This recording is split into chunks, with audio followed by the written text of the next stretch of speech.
Tales at Dawn by Moonlight presents Alice's Adventures in Wonderland by Carroll. Chapter 1. Down the Rabbit Hole. Alice was beginning to get very tired of sitting by her sister on the bank and of having nothing to do. Once or twice, she had peeped into the book her sister was reading, but it had no pictures or conversations in it. "And what is the use of a book," thought Alice, "without pictures or conversations?" So she was considering in her own mind, as well as she could, for the hot day made her feel very sleepy and stupid, whether the pleasure of making a daisy chain would be worth the trouble of getting up and picking the daisies, when suddenly a white rabbit with pink eyes ran close by her. There was nothing so very remarkable in that, nor did Alice think it so very much out of the way to hear the rabbit say to itself, oh dear, I shall be late." When she thought it over afterwards, it occurred to her that she ought to have wondered at this, but at the time it all seemed quite natural.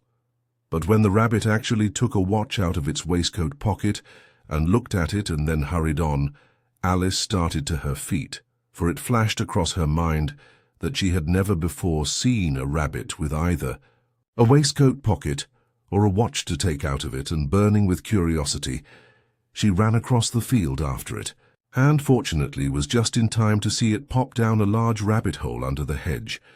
In another moment, down went Alice after it, never once considering how in the world she was to get out again.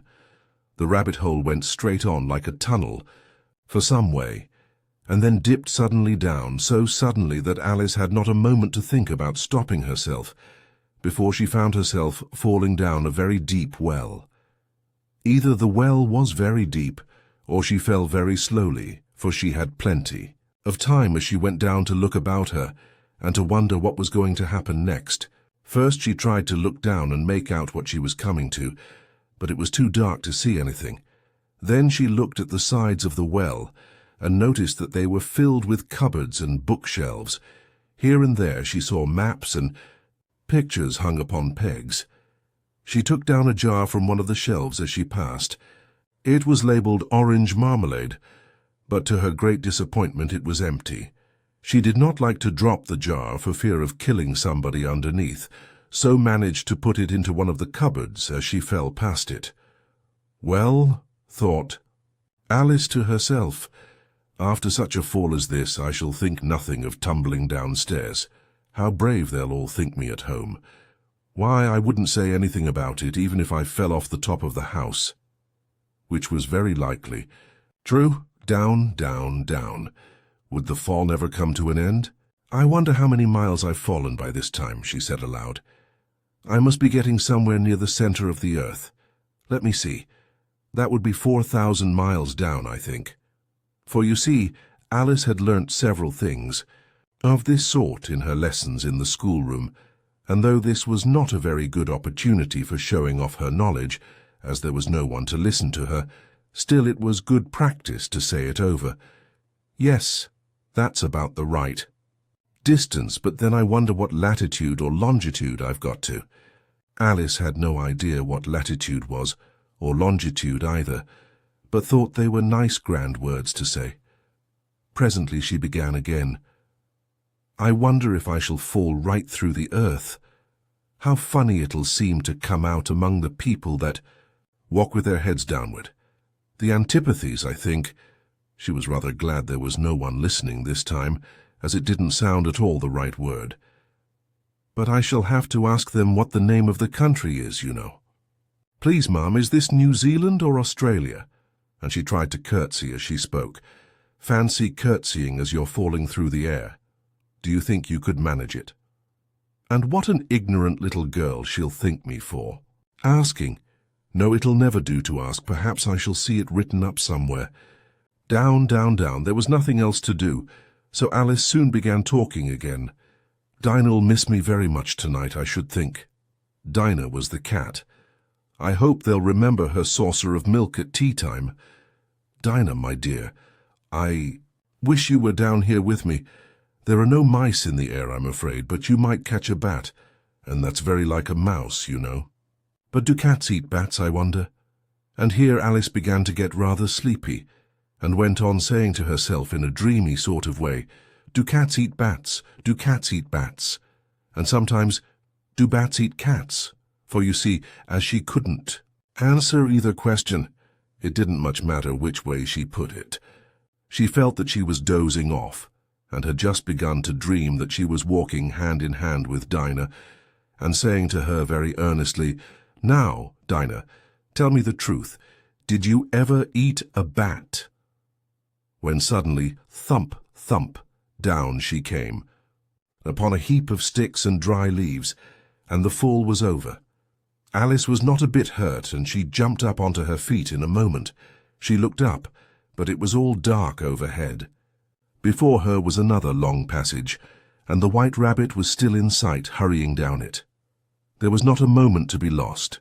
Away went Alice like the wind, and was just in time to hear it say, as it turned a corner, "Oh, my ears and whiskers, how late it's getting."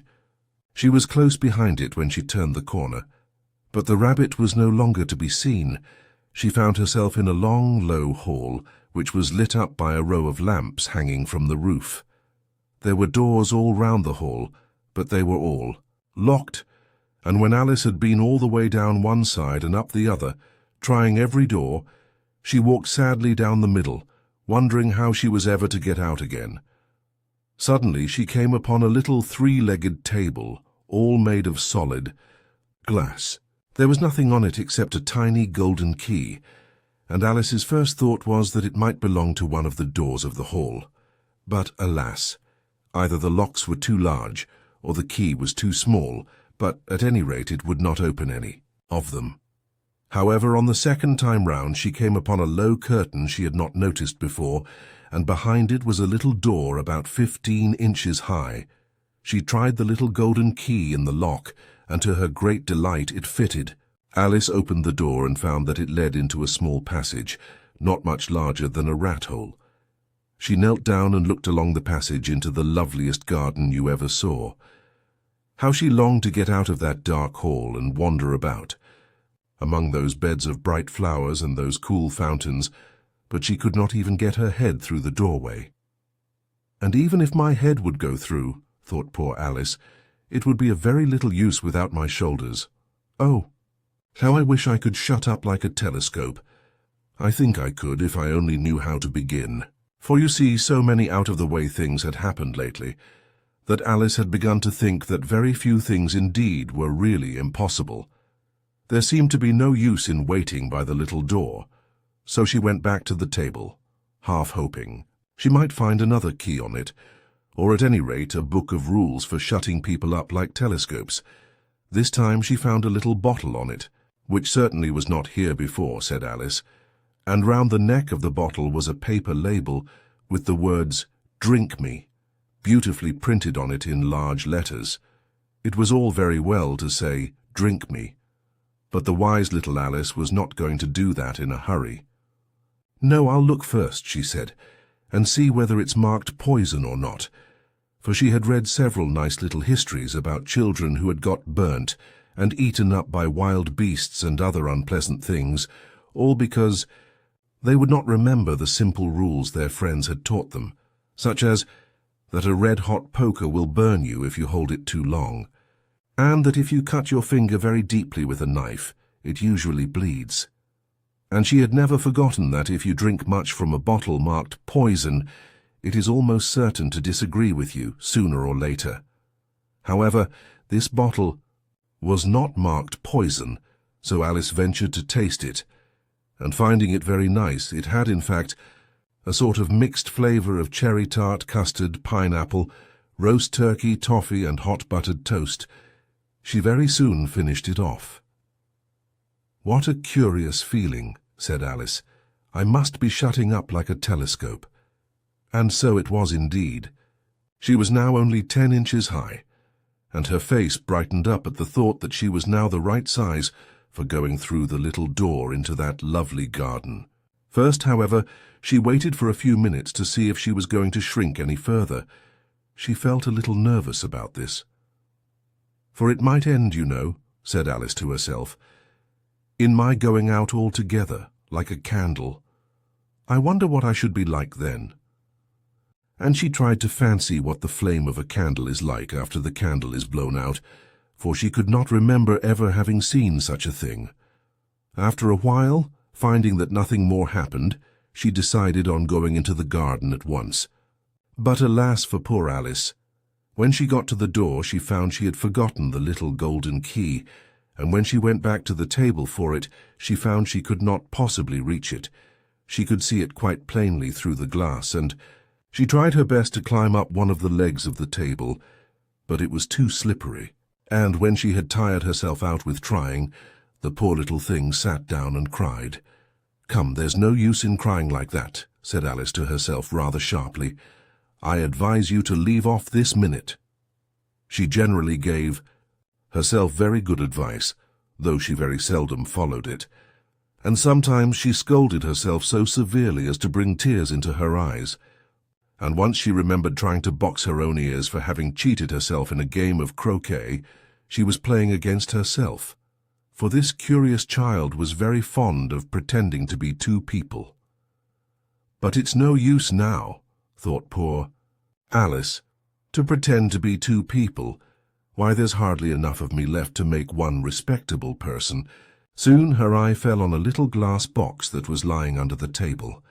She opened it and found in it a very small cake, on which the words, "Eat me," were beautifully marked in currants. "Well, I'll eat it," said Alice, "and if it makes me grow larger, I can reach the key, and if it makes me grow smaller, I can creep under the door. So either way I'll get into the garden, and I don't care which happens." She ate a little bit and said anxiously to herself, Which way?" holding her hand on the top of her head to feel which way it was growing, and she was quite surprised to find that she remained the same size. To be sure, this generally happens when one eats cake, but Alice had got so much into the way of expecting nothing but out-of-the-way things to happen that it seemed quite dull and stupid for life to go on in the common way. So she set to work, and very soon finished off the cake. Chapter 2. The Pool of Tears. "Curiouser and curiouser," cried Alice. She was so much surprised that for the moment she quite forgot how to speak good English. "Now I'm opening out like the largest telescope that ever was. Goodbye, feet." For when she looked down at her feet, they seemed to be almost out of sight, they were getting so far off. "Oh, my poor little feet! I wonder who will put on your shoes and stockings for you now, dears. I'm sure I shan't be able. I shall be a great deal too far off to trouble myself about you. You must manage the best way you can." "But I must be kind to them," thought Alice, "or perhaps they won't walk the way I want to go. Let me see. I'll give them a new pair of boots every Christmas." And she went on planning to herself how she would manage it. "They must go by the carrier," she thought, "and how funny it'll seem, sending presents to one's own feet, and how odd the directions will look. Alice's right foot, SQS, hearthrug near the fender, with Alice's love. Oh dear, what nonsense I'm talking." Just then her head struck against the roof of the hall. In fact, she was now more than 9 feet high, and she at once took up the little golden key and hurried off to the garden door. Poor Alice! It was as much as she could do, lying down on one side, to look through into the garden with one eye. But to get through was more hopeless than ever. She sat down and began to cry again. "You ought to be ashamed of yourself," said Alice. "A great girl like you," she might well say this, "to go on crying in this way. Stop this moment, I tell you." But she went on all the same, shedding gallons of tears until there was a large pool all round her, about 4 inches deep and reaching half down the hall. After a time she heard a little pattering of feet in the distance, and she hastily dried her eyes to see what was coming. It was the White Rabbit returning, splendidly dressed, with a pair of white kid gloves in one hand and a large fan in the other.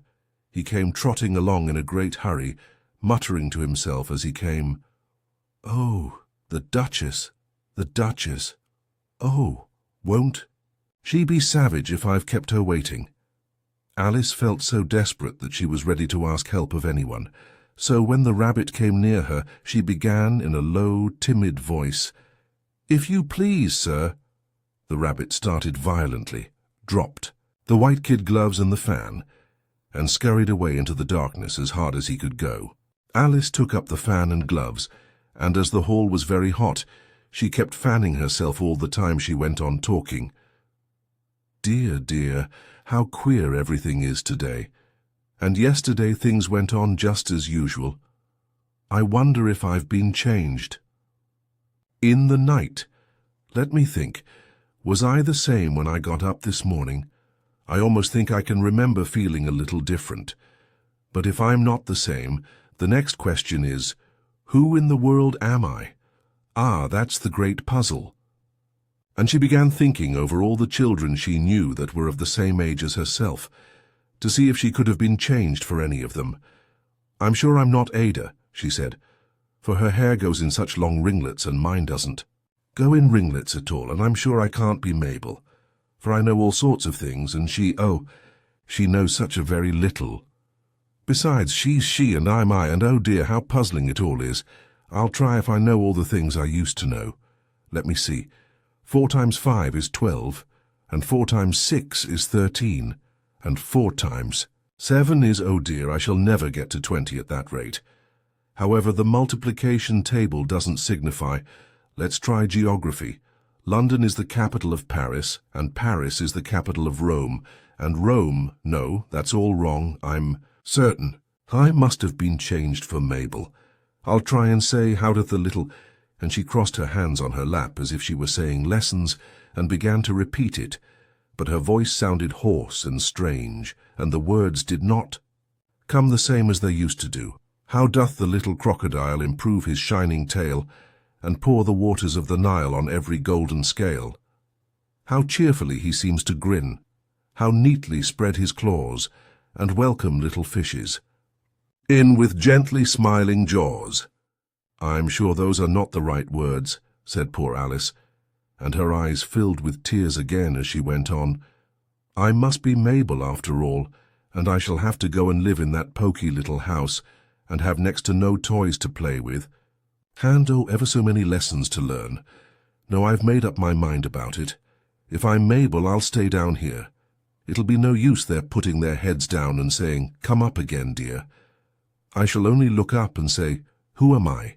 Then tell me that first, and then if I like being that person, I'll come up. If not, I'll stay down here till I'm somebody else." "But, oh dear," cried Alice, with a sudden burst of tears, "I do wish they would put their heads down. I'm so very tired of being all alone here." As she said this, she looked down at her hands, and was surprised to see that she had put on one of the rabbit's little white kid gloves while she was talking. "How can I have done that?" she thought. "I must be growing small again."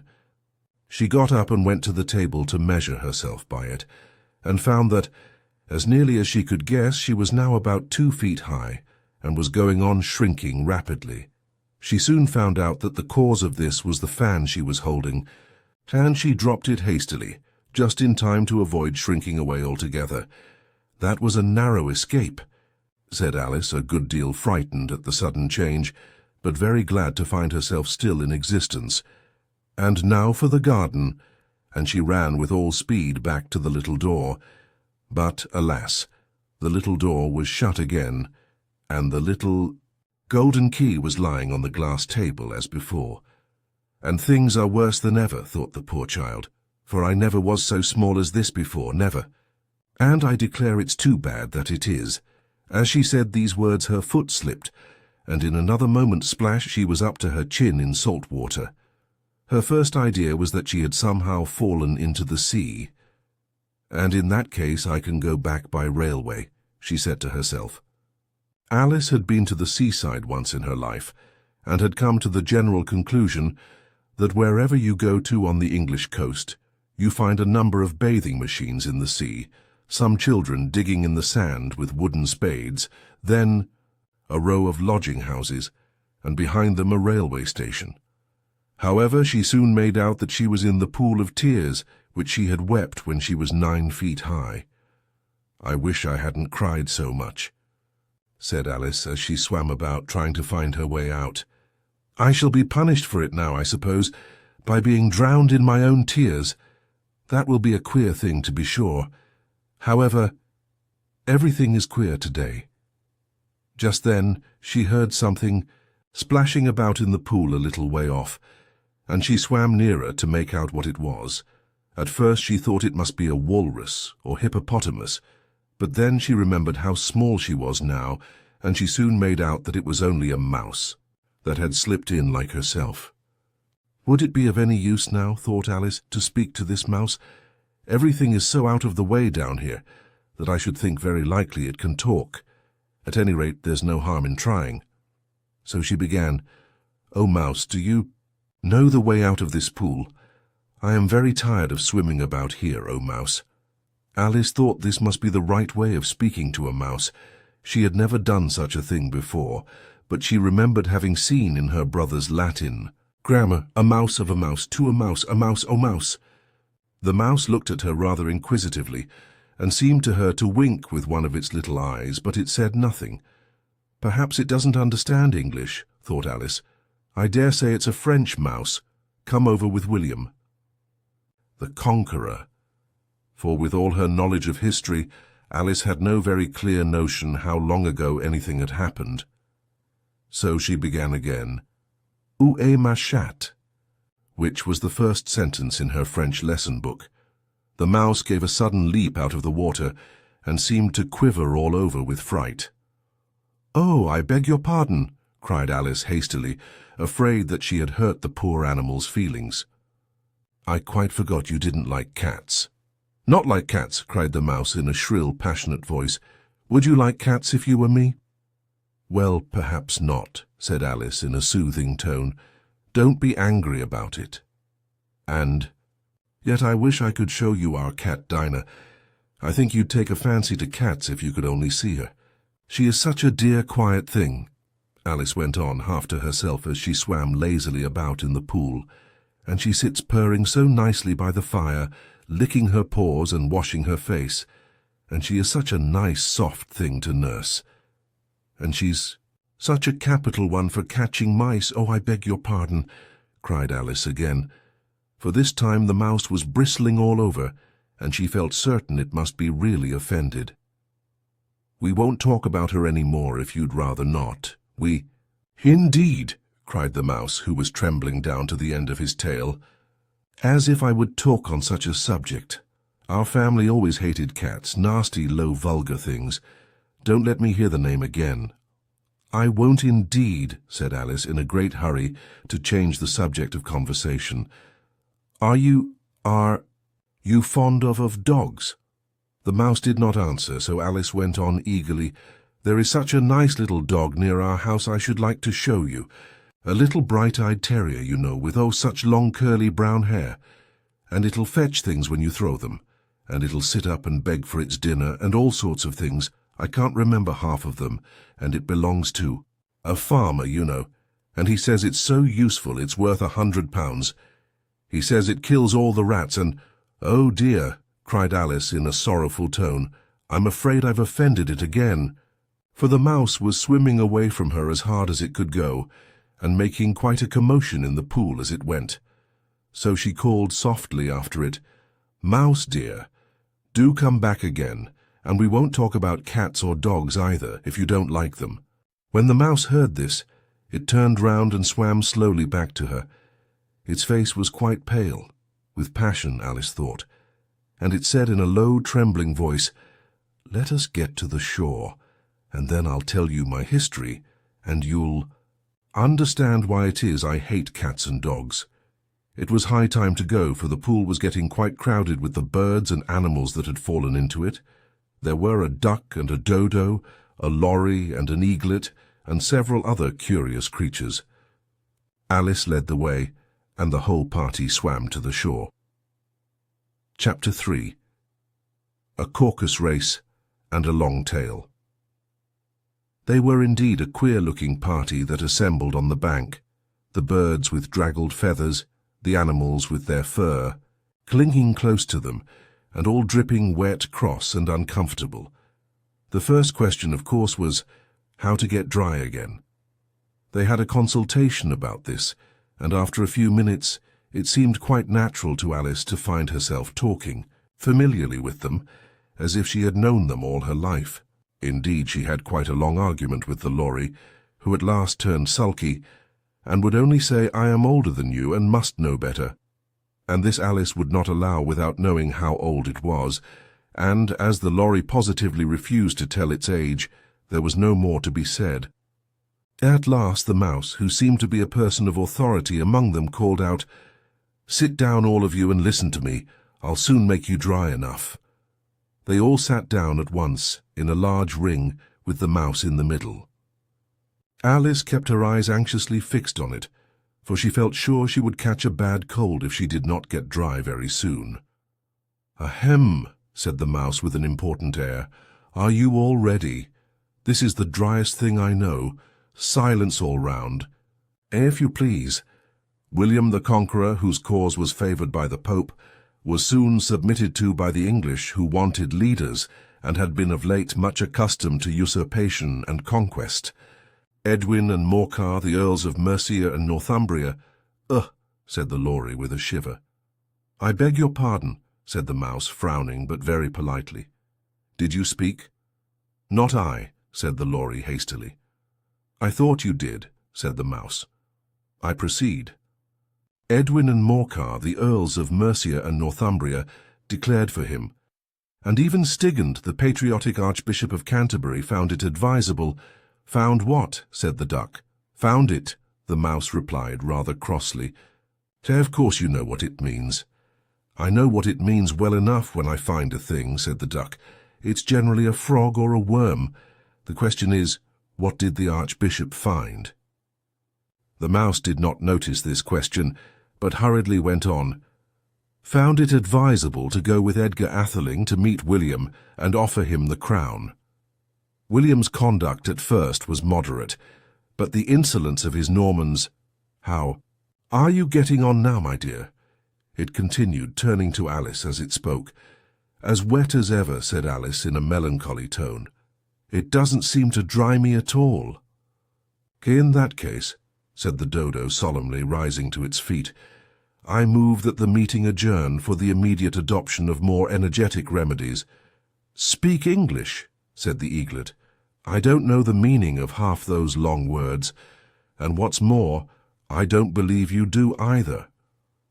And the Eaglet bent down its head to hide a smile. Some of the other birds tittered audibly. "What I was going to say," said the Dodo in an offended tone, "was that the best thing to get us dry would be a caucus race."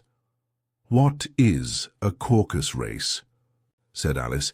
Not that she wanted much to know, but the Dodo had paused, as if it thought that somebody ought to speak, and no one else seemed inclined to say anything. "Why," said the Dodo, "the best way to explain it is to do it. And as you might like to try the thing yourself some winter day, I will tell you how the Dodo managed it.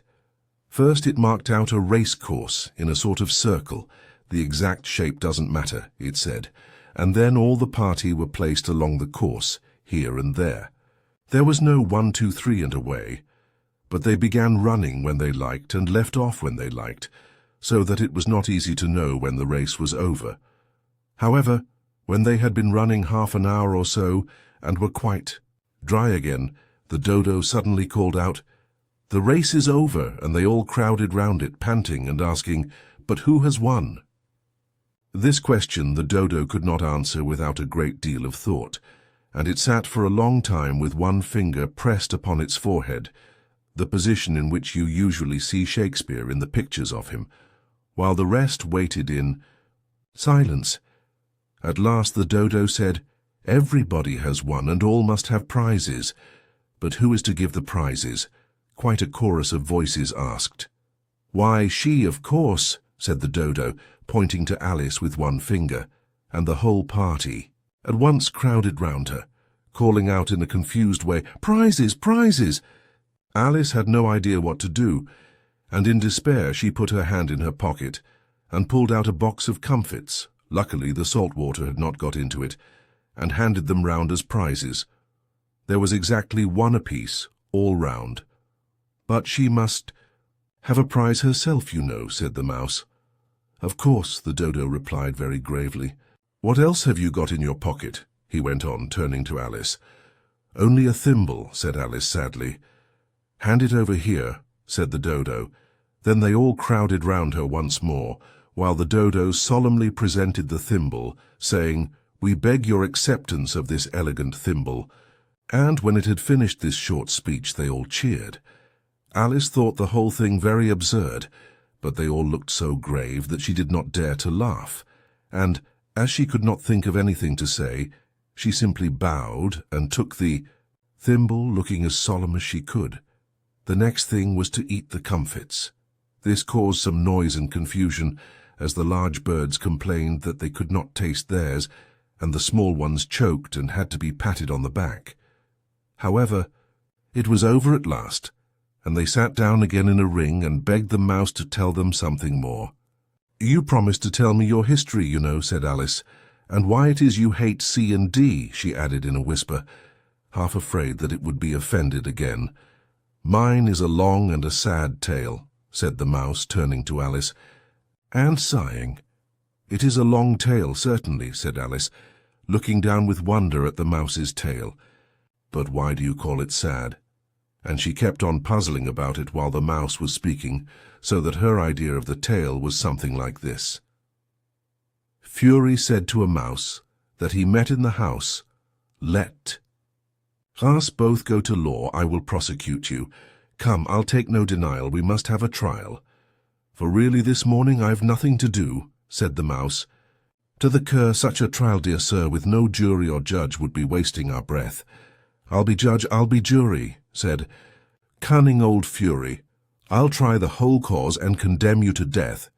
"You are not attending," said the mouse to Alice severely. "What are you thinking of?" "I beg your pardon," said Alice very humbly. "You had got to the fifth bend, I think." "I had not," cried the mouse sharply and very angrily. "A knot," said Alice, always ready to make herself useful and looking anxiously about her. "Oh, do let me help to undo it." "I shall do nothing of the sort," said the mouse, getting up and walking away. "You insult me by talking such nonsense." "I didn't mean it," pleaded poor Alice, "but you're so easily offended, you know." The mouse only growled in reply. "Please come back and finish your story," Alice called after it, and the others all joined in chorus. "Yes, please do." But the mouse only shook its head impatiently and walked a little quicker. "What? A pity it wouldn't stay," sighed the lory, as soon as it was quite out of sight, and an old crab took the opportunity of saying to her daughter, "Ah, my dear, let this be a lesson to you never to lose your temper." "Hold your tongue, Ma," said the young crab a little snappishly. "You're enough to try the patience of an oyster."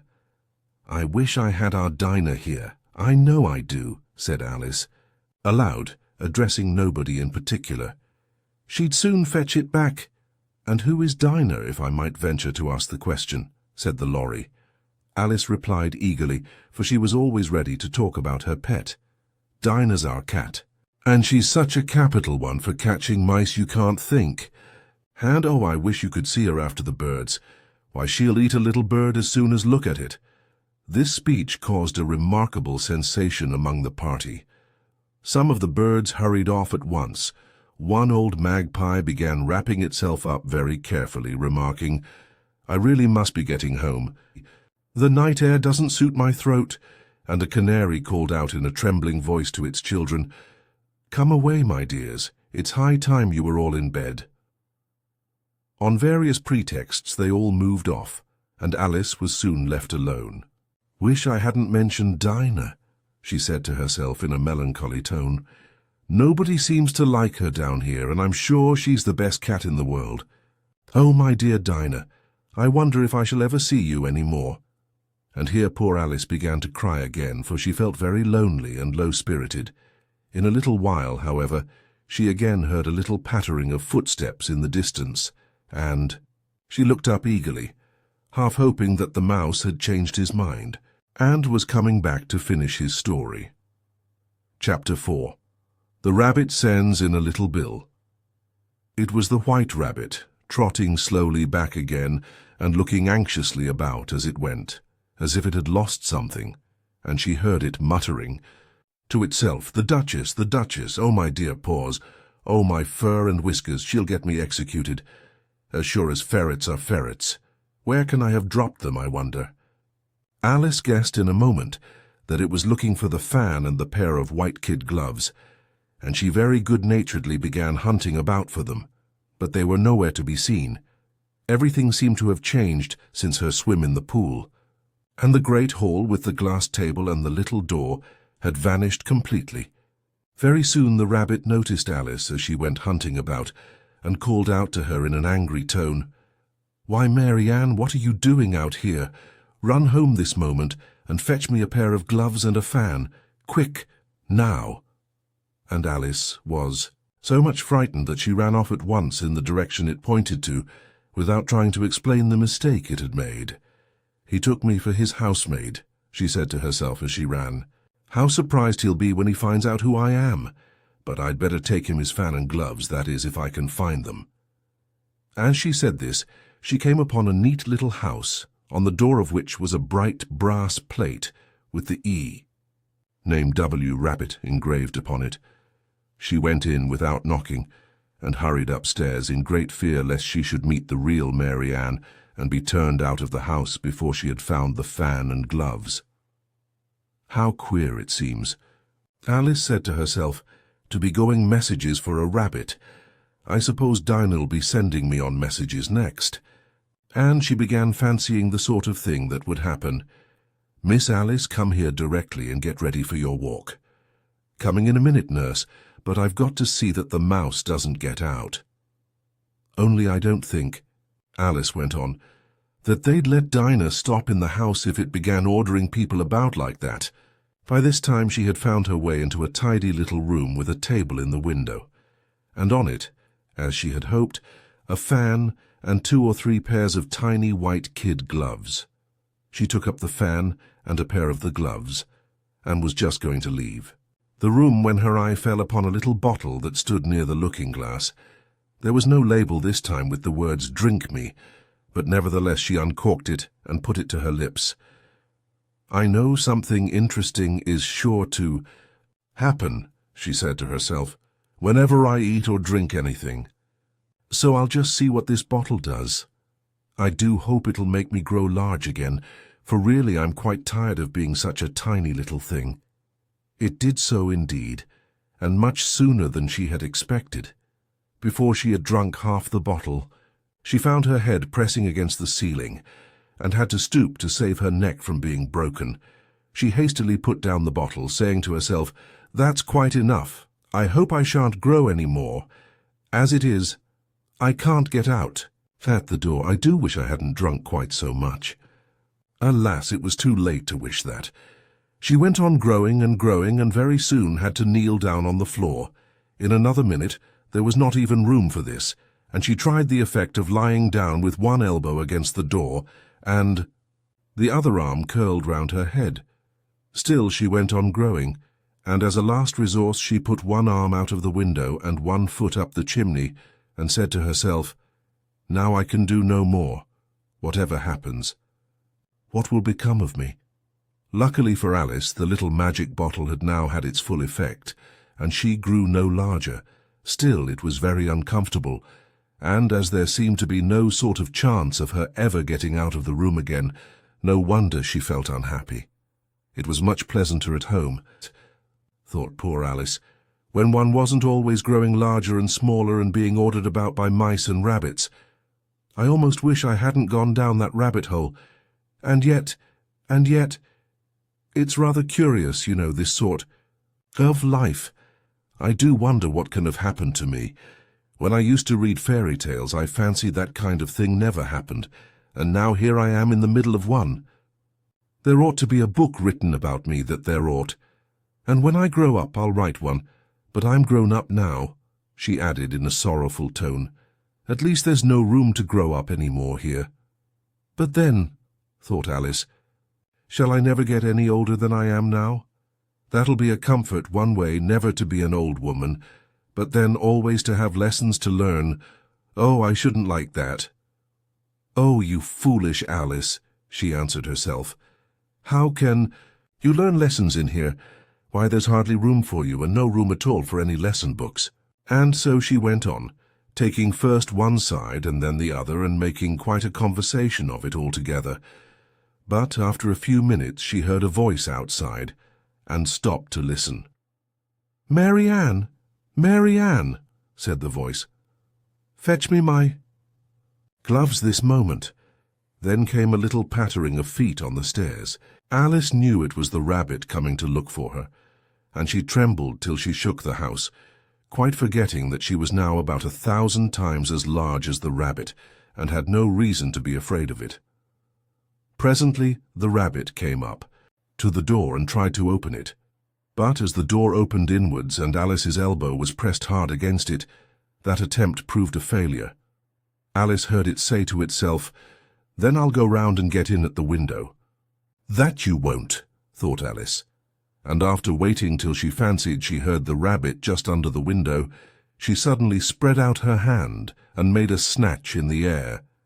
She did not get hold of anything, but she heard a little shriek, and a fall and a crash of broken glass, from which she concluded that it was just possible it had fallen into a cucumber frame, or something of the sort.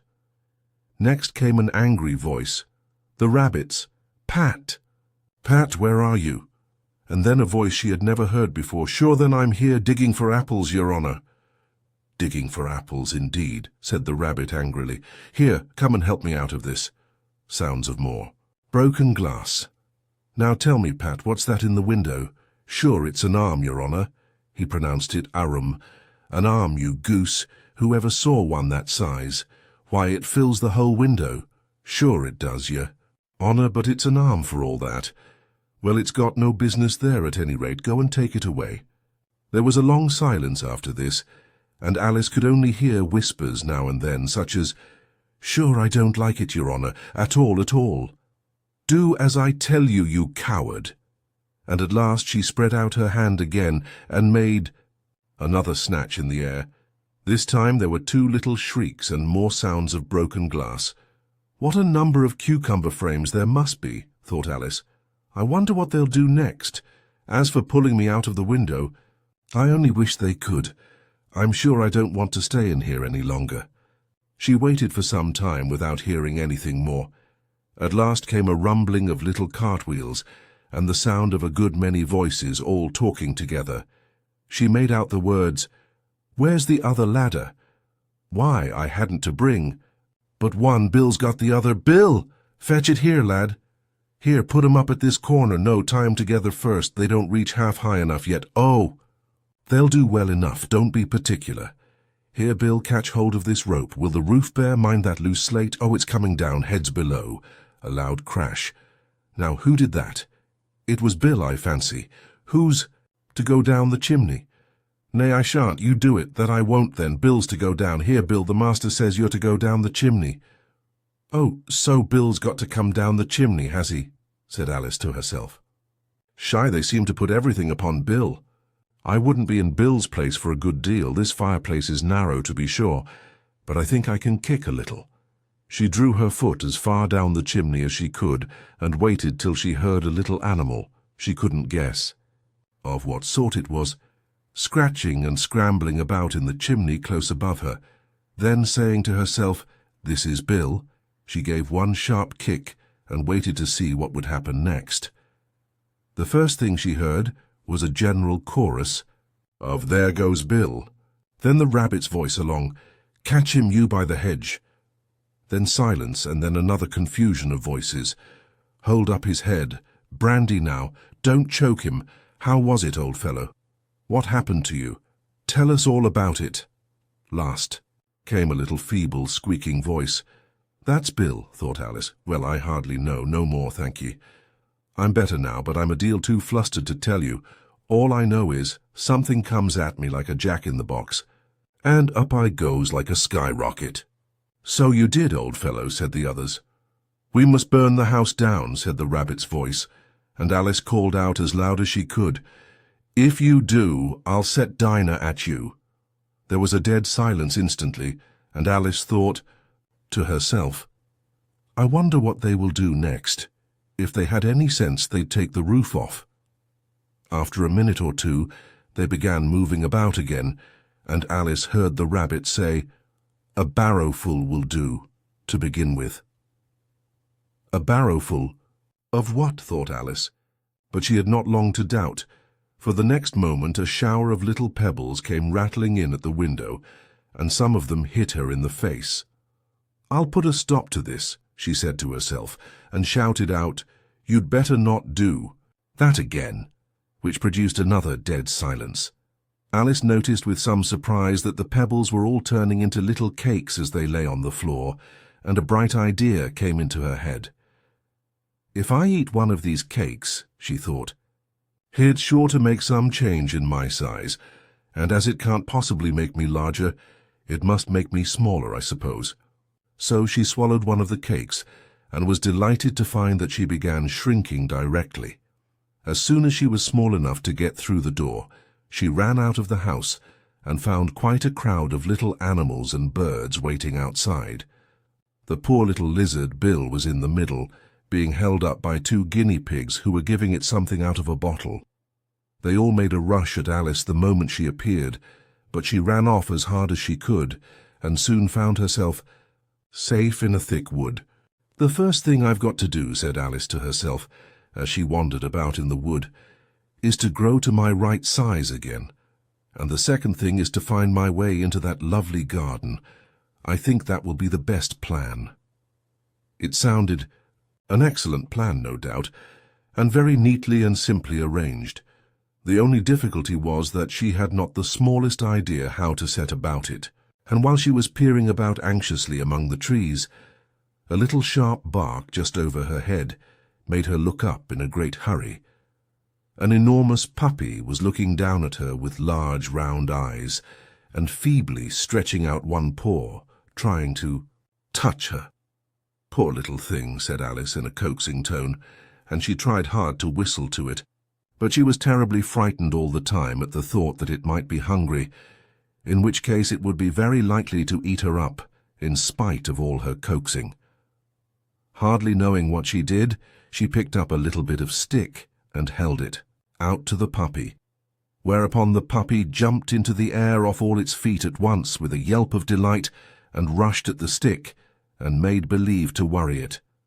Then Alice dodged behind a great thistle to keep herself from being run over, and the moment she appeared on the other side, the puppy made another rush at the stick and tumbled head over heels in its hurry to get hold of it. Then Alice, thinking it was very like having a game of play with a cart horse, and expecting every moment to be trampled under its feet, ran round the thistle again. Then the puppy began a series of short charges at the stick, running a very little way forwards each time, and a long way back, and barking hoarsely all the while, till at last it sat down a good way off, panting, with its tongue hanging out of its mouth and its great eyes half shut. This seemed to Alice a good opportunity for making her escape, so she set off at once and ran till she was quite tired and out of breath, until the puppy's bark sounded quite faint in the distance. "And yet, what a dear little puppy it was," said Alice, as she leant against a buttercup to rest herself, and fanned herself with one of the leaves. "I should have liked teaching it tricks very much if I'd only been the right size to do it. Oh dear, I'd nearly forgotten that I've got to grow up again. Let me see. How is it to be managed? I suppose I ought to eat or drink something or other, but the great question is, what?" The great question certainly was, what? Alice looked all round her at the flowers and the blades of grass, but she did not see anything that looked like the right thing to eat or drink under the circumstances. There was a large mushroom growing near her, about the same height as herself, and when she had looked under it, and on both sides of it and behind it, it occurred to her that she might as well look and see what was on the top of it. She stretched herself up on tiptoe and peeped over the edge of the mushroom, and her eyes immediately met those of a large blue caterpillar that was sitting on the top with its arms folded, quietly smoking a long hookah and taking not the smallest notice of her or of anything else. Chapter 5. Advice from a Caterpillar. The caterpillar and Alice looked at each other for some time in silence. At last the caterpillar took the hookah out of its mouth and addressed her in a languid, sleepy voice. "Who are you?" said the caterpillar. This was not an encouraging opening for a conversation. Alice replied rather shyly, I hardly know, sir, just at present. At least I know who I was when I got up this morning, but I think I must have been changed. Several times since then." "What do you mean by that?" said the caterpillar sternly. "Explain yourself." "I can't explain myself, I'm afraid, sir," said Alice, "because I'm not myself, you see." "I don't see," said the caterpillar. "I'm afraid I can't put it more clearly," Alice replied very politely, "for I can't understand it myself to begin with, and being so many different sizes in a day is very confusing." "It isn't," said the caterpillar. "Well, perhaps you haven't found it so yet," said Alice, "but when you have to turn into a chrysalis, you will some day, you know, and then after that into a butterfly, I should think you'll feel it a little queer, won't you?" "Not a bit," said the caterpillar. "Well, perhaps your feelings may be different," said Alice. "All I know is it would feel very queer to me." "You," said the caterpillar contemptuously. "Who are you?" which brought them back again to the beginning of the conversation. Alice felt a little irritated at the caterpillar's making such very short remarks, and she drew herself up and said very gravely, "I think you ought to tell me who you are first." "Why?" said the caterpillar. Here was another puzzling question, and as Alice could not think of any good reason, and as the caterpillar seemed to be in a very unpleasant state of mind, she turned away. "Come back." The caterpillar called after her. "I've something important to say." This sounded promising, certainly. Alice turned and came back again. "Keep your temper," said the caterpillar. "Is that all?" said Alice, swallowing down her anger. "As well as she could." "No," said the caterpillar. Alice thought she might as well wait, as she had nothing else to do, and perhaps after all it might tell her something worth hearing. For some minutes it puffed away without speaking, but at last it unfolded its arms, took the hookah out of its mouth again and said, "So, you think you're changed, do you?" "I'm afraid I am, sir," said Alice. "I can't remember things as I used, and I don't keep the same size for 10 minutes together. Can't remember what things," said the caterpillar. "Well, I've tried to say, 'How doth the little busy bee?' but it all came different," Alice replied in a very melancholy voice. "Repeat, 'You are old, Father William,'" said the caterpillar. Alice folded her hands and began. "You are old, Father William," the young man said, "and your hair has become very white, and yet you incessantly stand on your head. Do you think at your age it is right?" "In my youth," Father William replied to his son, "I feared it might injure the brain, but now that I'm perfectly sure I have none, why, I do it again and again." "You are old," said the youth, "as I mentioned before, and have grown most uncommonly fat, yet you turned a back somersault in at the door. Pray, what is the reason of that?" "In my youth," said the sage as he shook his grey locks, "I kept all my limbs very supple by the use of this ointment, 1 shilling the box. Allow me to sell you a couple." "You are old," said the youth, "and your jaws are too weak for anything tougher than sweat, yet you finished the goose with the bones and the beak. Pray, how did you manage to do it?" "In my youth," said his father, "I took to the law and argued each case with my wife, and the muscular strength which it gave to my jaw has lasted the rest of my life." "You are old," said the youth. "One would hardly suppose that your eye was as steady as ever, yet you balanced an eel on the end of your nose. What made you so awfully clever?" "I have answered 3 questions, and that is enough," said his father. "Don't give yourself airs. Do you think I can listen all day to such stuff? Be off, or I'll kick you downstairs." "That is not said right," said the caterpillar. "That is not said right," said the caterpillar. "Not quite right, I'm afraid," said Alice timidly. "Some of the words have got altered." "It is wrong from beginning to end," said the caterpillar decidedly, and there was silence for some minutes. The caterpillar was the first to speak. "What size do you want to be?" it asked.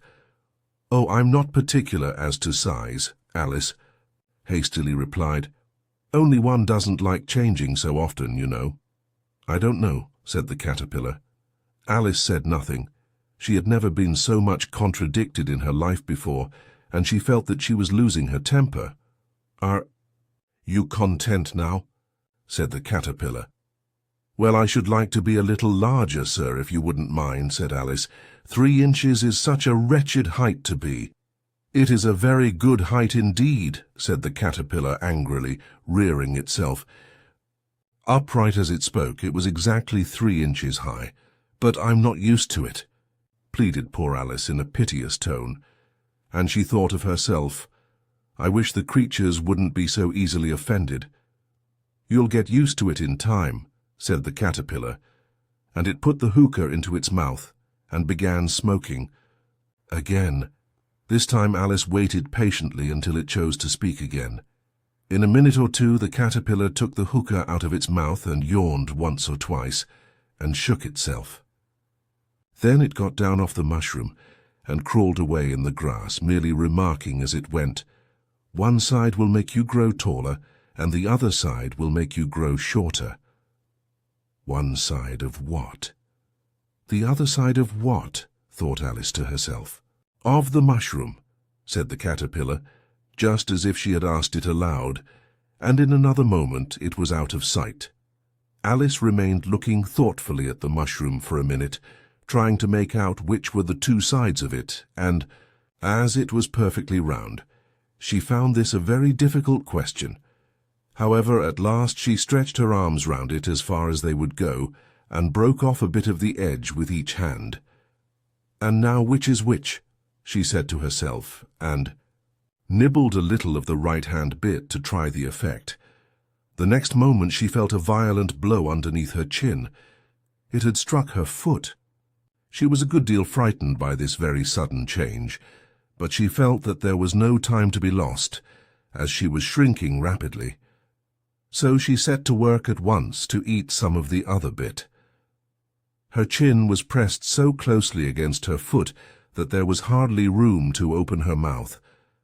But she did it at last, and managed to swallow a morsel of the left-hand bit. "Come, my head's free at last," said Alice in a tone of delight, which changed into alarm in another moment, when she found that her shoulders were nowhere to be found. All she could see when she looked down was an immense length of neck, which seemed to rise like a stalk out of a sea of green leaves that lay far below her. "What can all that green stuff be?" said Alice. "And where have my shoulders got to? And oh, my poor hands, how is it I can't see you?" She was moving them about as she spoke, but no result seemed to follow, except a little shaking among the distant green leaves. As there seemed to be no chance of getting her hands up to her head, she tried to get her head down to them, and was delighted to find that her neck would bend about easily in any direction, like a serpent. She had just succeeded in curving it down into a graceful zigzag, and was going to dive in among the leaves, which she found to be nothing but the tops of the trees under which she had been wandering, when a sharp hiss made her draw back in a hurry. A large pigeon had flown into her face and was beating her violently with its wings. "Serpent!" screamed the pigeon. "I'm not a serpent," said Alice indignantly. "Let me alone."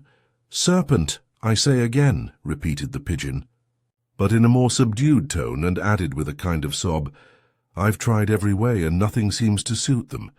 "I haven't the least idea what you're talking about," said Alice. "I've tried the roots of trees, and I've tried banks, and I've tried hedges," the pigeon went on without attending to her. "But those serpents, there's no pleasing them." Alice was more and more puzzled, but she thought there was no use in saying anything more till the pigeon had finished. "As if it wasn't trouble enough hatching the eggs," said the pigeon. "But I must be on the lookout for serpents night and day. Why, I haven't had a wink of sleep these 3 weeks. I'm very sorry you've been annoyed, said Alice, who was beginning to see its meaning. And just as I'd taken the highest tree in the wood, continued the pigeon, raising its voice to a shriek, and just as I was thinking I should be free of them at last, they must needs come wriggling down from the sky. Ugh, serpent! But I'm not a serpent, I tell you, said Alice. I'm a... Well, what are you? Said the pigeon. I can see you're trying to invent something. I'm a little girl, said Alice, rather doubtfully, as she remembered the number of changes she had gone through that day. A likely story indeed, said the pigeon in a tone of the deepest contempt. I've seen a good many little girls in my time, but never one with such a neck as that. No, no, you're a serpent, and there's no use denying it. I suppose you'll be telling me next that you never tasted an egg. I have tasted eggs, certainly, said Alice, who was a very truthful child. But little girls eat eggs quite as much as serpents do, you know. I don't believe it, said the pigeon. But if they do, why then they're a kind of a serpent, that's all I can say. This was such a new idea to Alice that she was quite silent for a minute or two, which gave the pigeon the opportunity of adding, You're looking for eggs. I know that well enough. And what does it matter to me whether you're a little girl or a serpent? It matters a good deal to me, said Alice hastily. But I'm not looking for eggs, as it happens. And if I was, I shouldn't want yours. I don't like them raw. Well, be off then, said the pigeon in a sulky tone, as it settled down again into its nest. Alice crouched down among the trees as well as she could, for her neck kept getting entangled among the branches, and every now and then she had to stop and untwist it. After a while she remembered that she still held the pieces of mushroom in her hands, and she set to work very carefully, nibbling first at one and then at the other, and growing sometimes taller and sometimes shorter, until she had succeeded in bringing herself down to her usual height. It was so long since she had been anything near the right size that it felt quite strange at first. But she got used to it in a few minutes and began talking to herself as usual. Come, there's half my plan done now. How puzzling all these changes are. I'm never sure what I'm going to be from one minute to another. However, I've got back to my right size. The next thing is to get into that beautiful garden. How is that to be done, I wonder? As she said this, she came suddenly upon an open place with a little house in it about 4 feet high. Whoever lives there, thought Alice, it'll never do to come upon them this size. Why, I should frighten them out of their wits. So she began nibbling at the right-hand bit again, and did not venture to go near the house till she had brought herself down to 9 inches high. Chapter 6. Pig and Pepper. For a minute or two she stood looking at the house, and wondering what to do next, when suddenly a footman in livery came running out of the wood. She considered him to be a footman because he was in livery. Otherwise, judging by his face only, she would have called him a fish, and rapped loudly at the door with his knuckles. It was opened by another footman in livery, with a round face and large eyes like a frog, and both footmen, Alice noticed, had powdered hair that curled all over their heads. She felt very curious to know what it was all about, and crept a little way out of the wood to listen. The fish footman began by producing from under his arm a great letter, nearly as large as himself, and this he handed over to the other, saying, in a solemn tone, for the Duchess, an invitation from the Queen to play croquet. The frog footman repeated, in the same solemn tone, only changing the order of the words a little, from the Queen, an invitation for the Duchess to play croquet. Then they both bowed low, and their curls got entangled together. Alice laughed so much at this that she had to run back into the wood for fear of their hearing her, and when she next peeped out, the fish footman was gone, and the other was sitting on the ground near the door, staring stupidly up into the sky. Alice went timidly up to the door and knocked. "There's no sort of use in knocking," said the footman, "and that for 2 reasons. First, because I'm on the same side of the door as you are. Secondly, because they're making such a noise inside, no one could possibly hear you. And certainly there was a most extraordinary noise going on within, a constant howling and sneezing, and every now and then a great crash, as if a dish or kettle had been broken to pieces. Please then, said Alice, how am I to get in? There might be some sense in your knocking, the footman went on without attending to her, if we had the door between us. For instance, if you were inside you might knock, and I could let you out, you know. He was looking up into the sky all the time he was speaking, and this Alice thought decidedly uncivil. But perhaps he can't help it, she said to herself. His eyes are so very nearly at the top of his head. But at any rate, he might answer questions. How am I to get in? She repeated aloud. I shall sit here, the footman remarked, till tomorrow. At this moment the door of the house opened, and a large plate came skimming out straight at the footman's head. It just grazed his nose and broke to pieces against one of the trees behind him. Or next day, maybe, the footman continued, in the same tone, exactly as if nothing had happened. How am I to get in? Asked Alice again in a louder tone. Are you to get in at all? Said the footman. That's the first question, you know. It was, no doubt, only Alice did not like to be told so. It's really dreadful, she muttered to herself, the way all the creatures argue. It's enough to drive one crazy. The footman seemed to think this a good opportunity for repeating his remark with variations. I shall sit here, he said, on and off for days and days.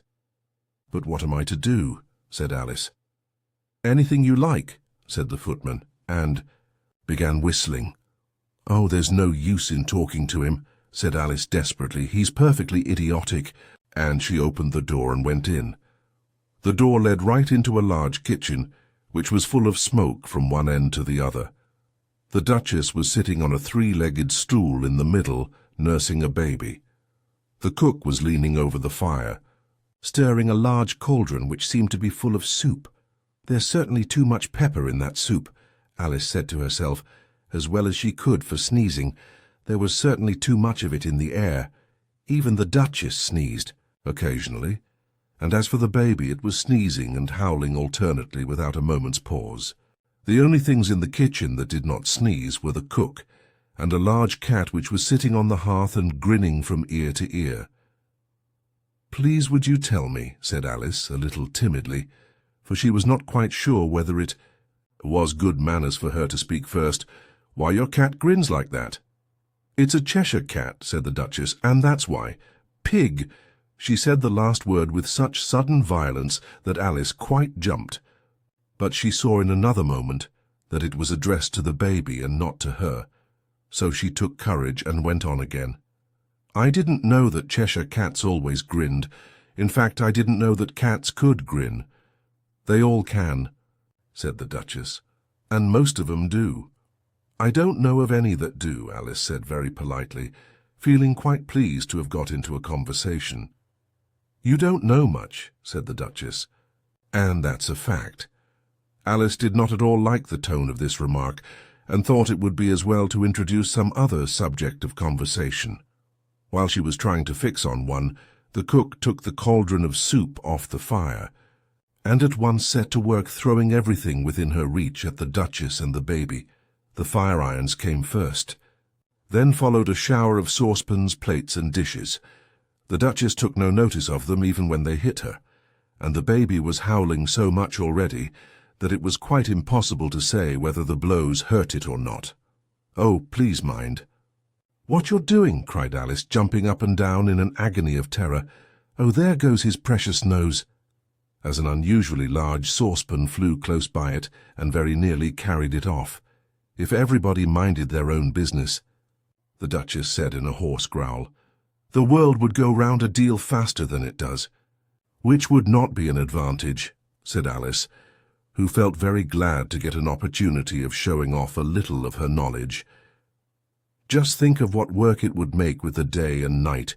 You see, the earth takes 24 hours to turn round on its axis. "Talking of axes," said the Duchess, "chop off her head." Alice glanced rather anxiously at the cook to see if she meant to take the hint. But the cook was busily stirring the soup and seemed not to be listening, so she went on again. 24 hours, I think, or is it 12? Oh, don't bother me," said the Duchess. "I never could abide figures."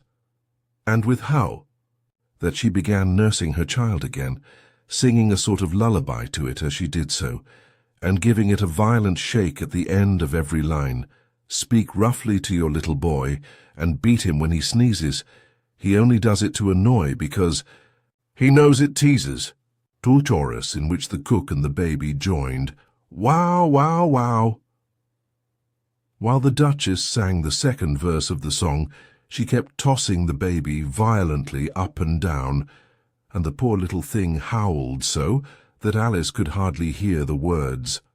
"I speak severely to my boy, I beat him when he sneezes, for he can thoroughly enjoy the pepper when he pleases." Chorus, "Wow, wow, wow. Here, you may nurse it a bit if you like," the Duchess said to Alice, flinging the baby at her as she spoke.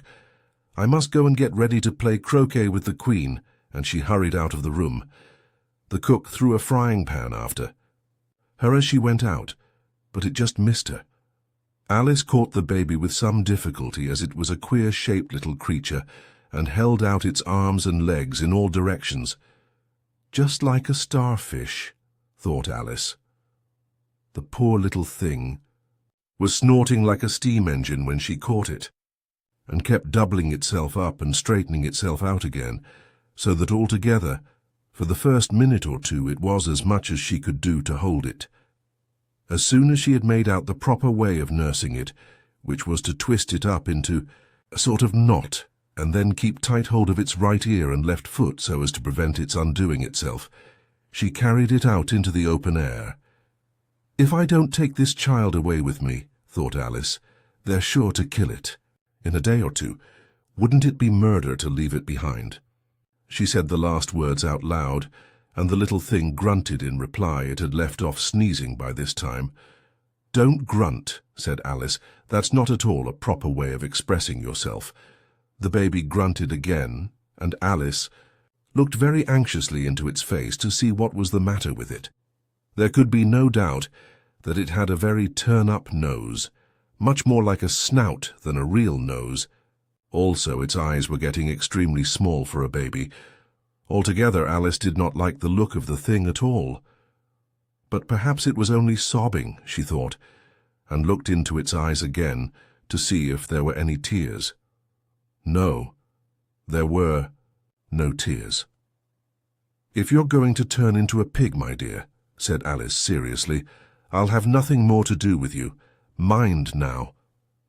The poor little thing sobbed again, or grunted, it was impossible to say which, and they went on for some while in silence. Alice was just beginning to think to herself, "Now what am I to do with this creature when I get it home?" when it grunted again so violently that she looked down into its face in some alarm. This time there could be no mistake about it. It was neither more nor less than a pig, and she felt that it would be quite absurd for her to carry it further. So she set the little creature down and felt quite relieved to see it trot away quietly into the wood.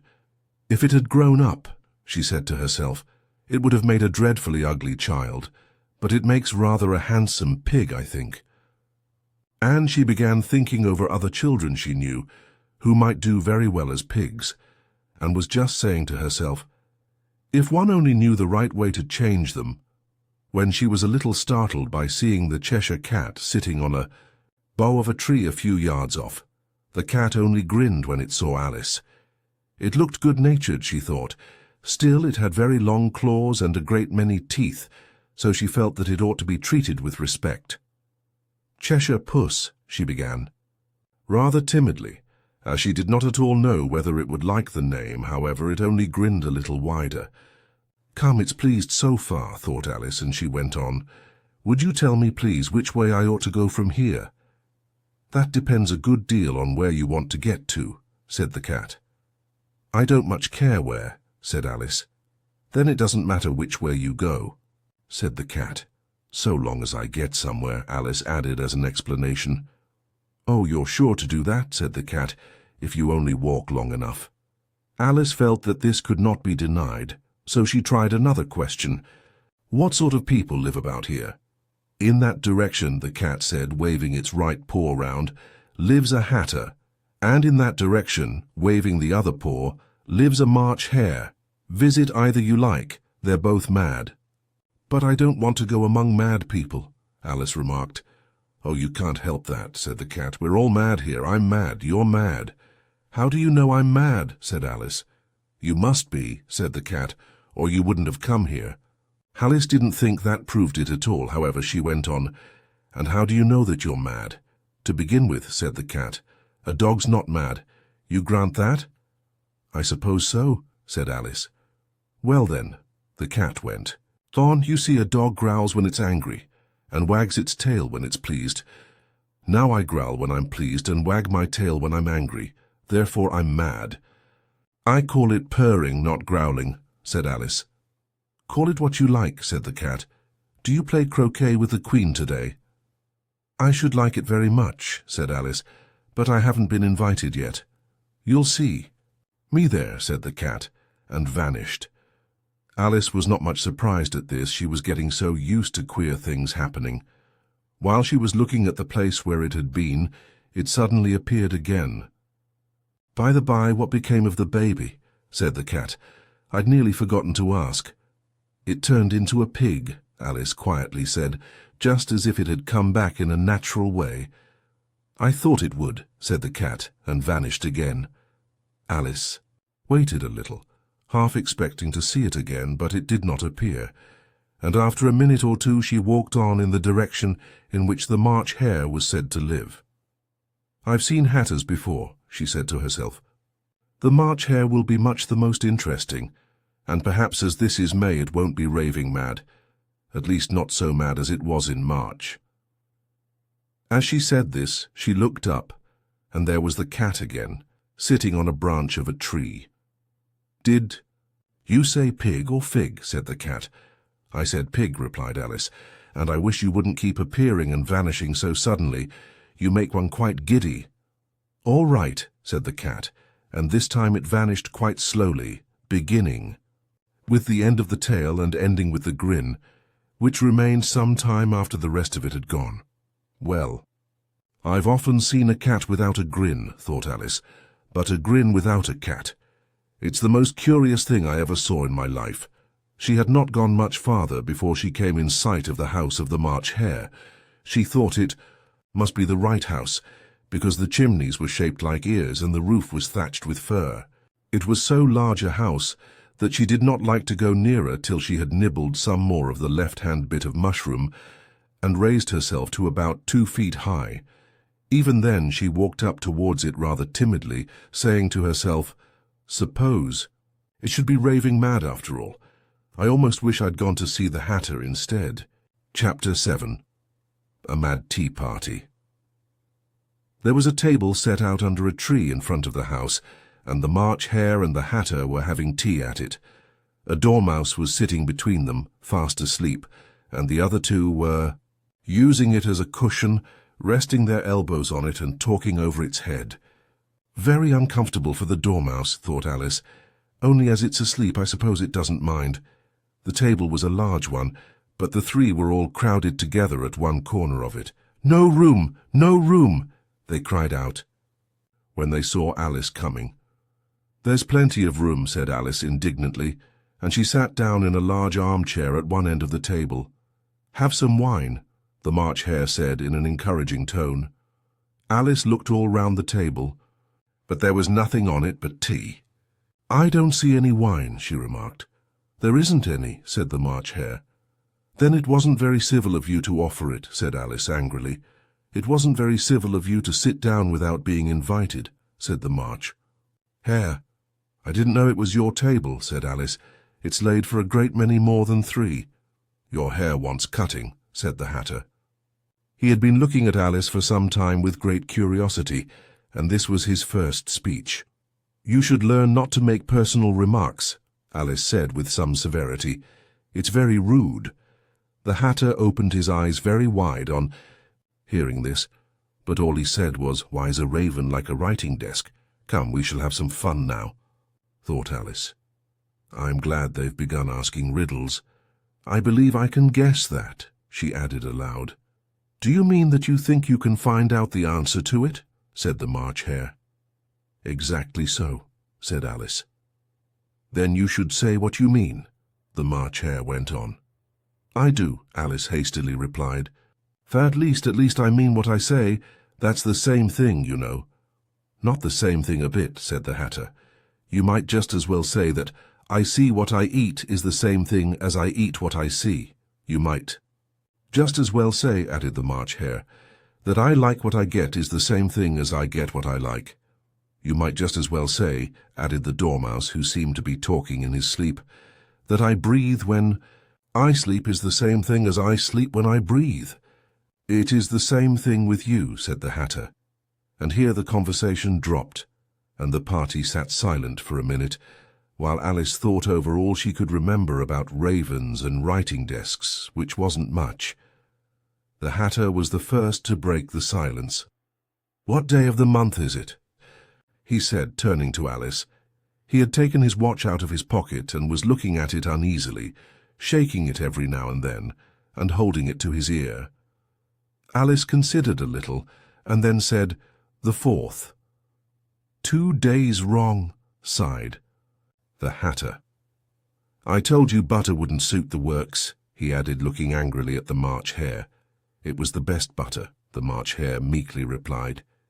"Yes, but some crumbs must have got in as well," the Hatter grumbled. "You shouldn't have put it in with the bread knife."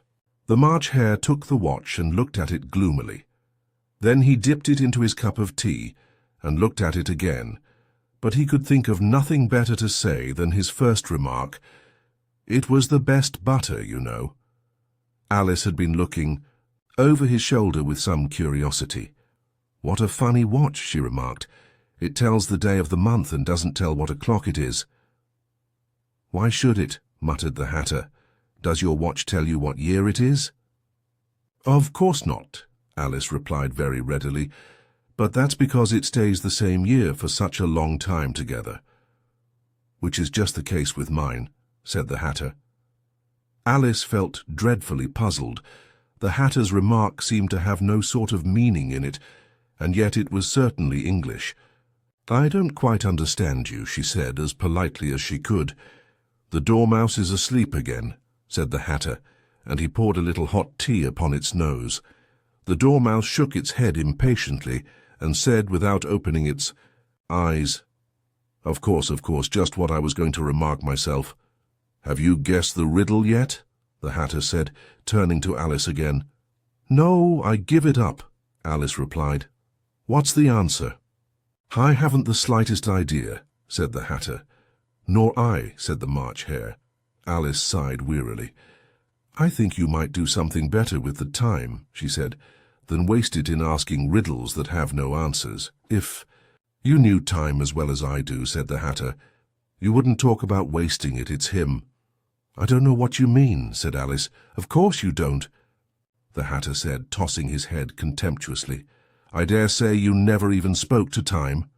"Perhaps not," Alice cautiously replied, "but I know I have to beat time when I learn music." "Ah, that accounts for it," said the Hatter. "He won't stand beating. Now, if you only kept on good terms with him, he'd do almost anything you liked with the clock. For instance, suppose it were 9 o'clock in the morning, just time to begin lessons. You'd only have to whisper a hint to time, and round goes the clock in a twinkling. 1:30, time for dinner." "I only wish it was," the March Hare said to itself in a whisper. "That would be grand, certainly," said Alice thoughtfully. "But then, I shouldn't be hungry for it, you know." "Not at first, perhaps," said the Hatter, "but you could keep it to 1:30 as long as you liked." "Is that the way you manage?" Alice asked. The Hatter shook his head mournfully. "Not I," he replied. "We quarrelled last March, just before he went mad, you know," pointing with his teaspoon at the March Hare. "It was at the great concert given by the Queen of Hearts, and I had to sing 'Twinkle, Twinkle, Little Bat.' How I wonder what you're at. You know the song, perhaps? I've heard something like it, said Alice. It goes on, you know, the Hatter continued, in this way. Up above the world you fly like a tea-tray in the sky. Twinkle, twinkle. Here the Dormouse shook itself and began singing in its sleep, Twinkle, twinkle, twinkle, twinkle, and went on so long that they had to pinch it to make it stop. Well, I'd hardly finished the first verse, said the Hatter, when the Queen jumped up and bawled out, He's murdering the time, off with his head. How dreadfully savage, exclaimed Alice, and ever since that, the Hatter went on in a mournful tone, he won't do a thing I ask. It's always 6 o'clock now. A bright idea came into Alice's head. Is that the reason so many tea things are put out here? She asked. Yes, that's it, said the Hatter with a sigh. It's always tea time, and we've no time to wash the things between whiles. Then you keep moving round, I suppose, said Alice. Exactly so, said the Hatter, as the things get used up. But what happens when you come to the beginning again? Alice ventured to ask. Suppose we change the subject, the March Hare interrupted, yawning. I'm getting tired of this. I vote the young lady tells us a story. I'm afraid I don't know one, said Alice, rather alarmed at the proposal. Then the Dormouse shall, they both cried. Wake up, Dormouse! And they pinched it on both sides at once. The Dormouse slowly opened his eyes. I wasn't asleep, he said, in a hoarse, feeble voice. I heard every word you fellows were saying. Tell us a story, said the March Hare. Yes, please do, pleaded Alice. And be quick about it, added the Hatter, or you'll be asleep again before it's done. Once upon a time there were 3 little sisters, the Dormouse began in a great hurry. And their names were Elsie, Lacie, and Tilly, and they lived at the bottom of a well. What did they live on? Said Alice, who always took a great interest in questions of eating and drinking. They lived on treacle, said the Dormouse, after thinking a minute or two. They couldn't have done that, you know, Alice gently remarked. They'd have been ill. So they were, said the Dormouse. Very ill. Alice tried to fancy to herself what such an extraordinary way of living would be like, but it puzzled her too much, so she went on. But why did they live at the bottom of a well? Take some more tea, the March Hare said to Alice, very earnestly. I've had nothing yet, Alice replied in an offended tone, so I can't take more. You mean you can't take less, said the Hatter. It's very easy to take more than nothing. Nobody asked your opinion, said Alice. Who's making personal remarks now? The Hatter asked triumphantly. Alice did not quite know what to say to this, so she helped herself to some tea and bread and butter, and then turned to the Dormouse and repeated her question. Why did they live at the bottom of a well? The Dormouse again took a minute or two to think about it, and then said, It was a treacle well. There's no such thing. Alice was beginning very angrily, but the Hatter and the March Hare went, Shh, shh, and the Dormouse sulkily remarked, If you can't be civil, you'd better finish the story for yourself. No, please go on, Alice said very humbly. I won't interrupt again. I dare say there may be one. One, indeed, said the Dormouse indignantly. However, he consented to go on. And so these 3 little sisters, they were learning to draw, you know. What did they draw? Said Alice, quite forgetting her promise. Treacle, said the Dormouse, without considering at all this time. I want a clean cup, interrupted the Hatter. Let's all move one place on. He moved on as he spoke, and the Dormouse followed him.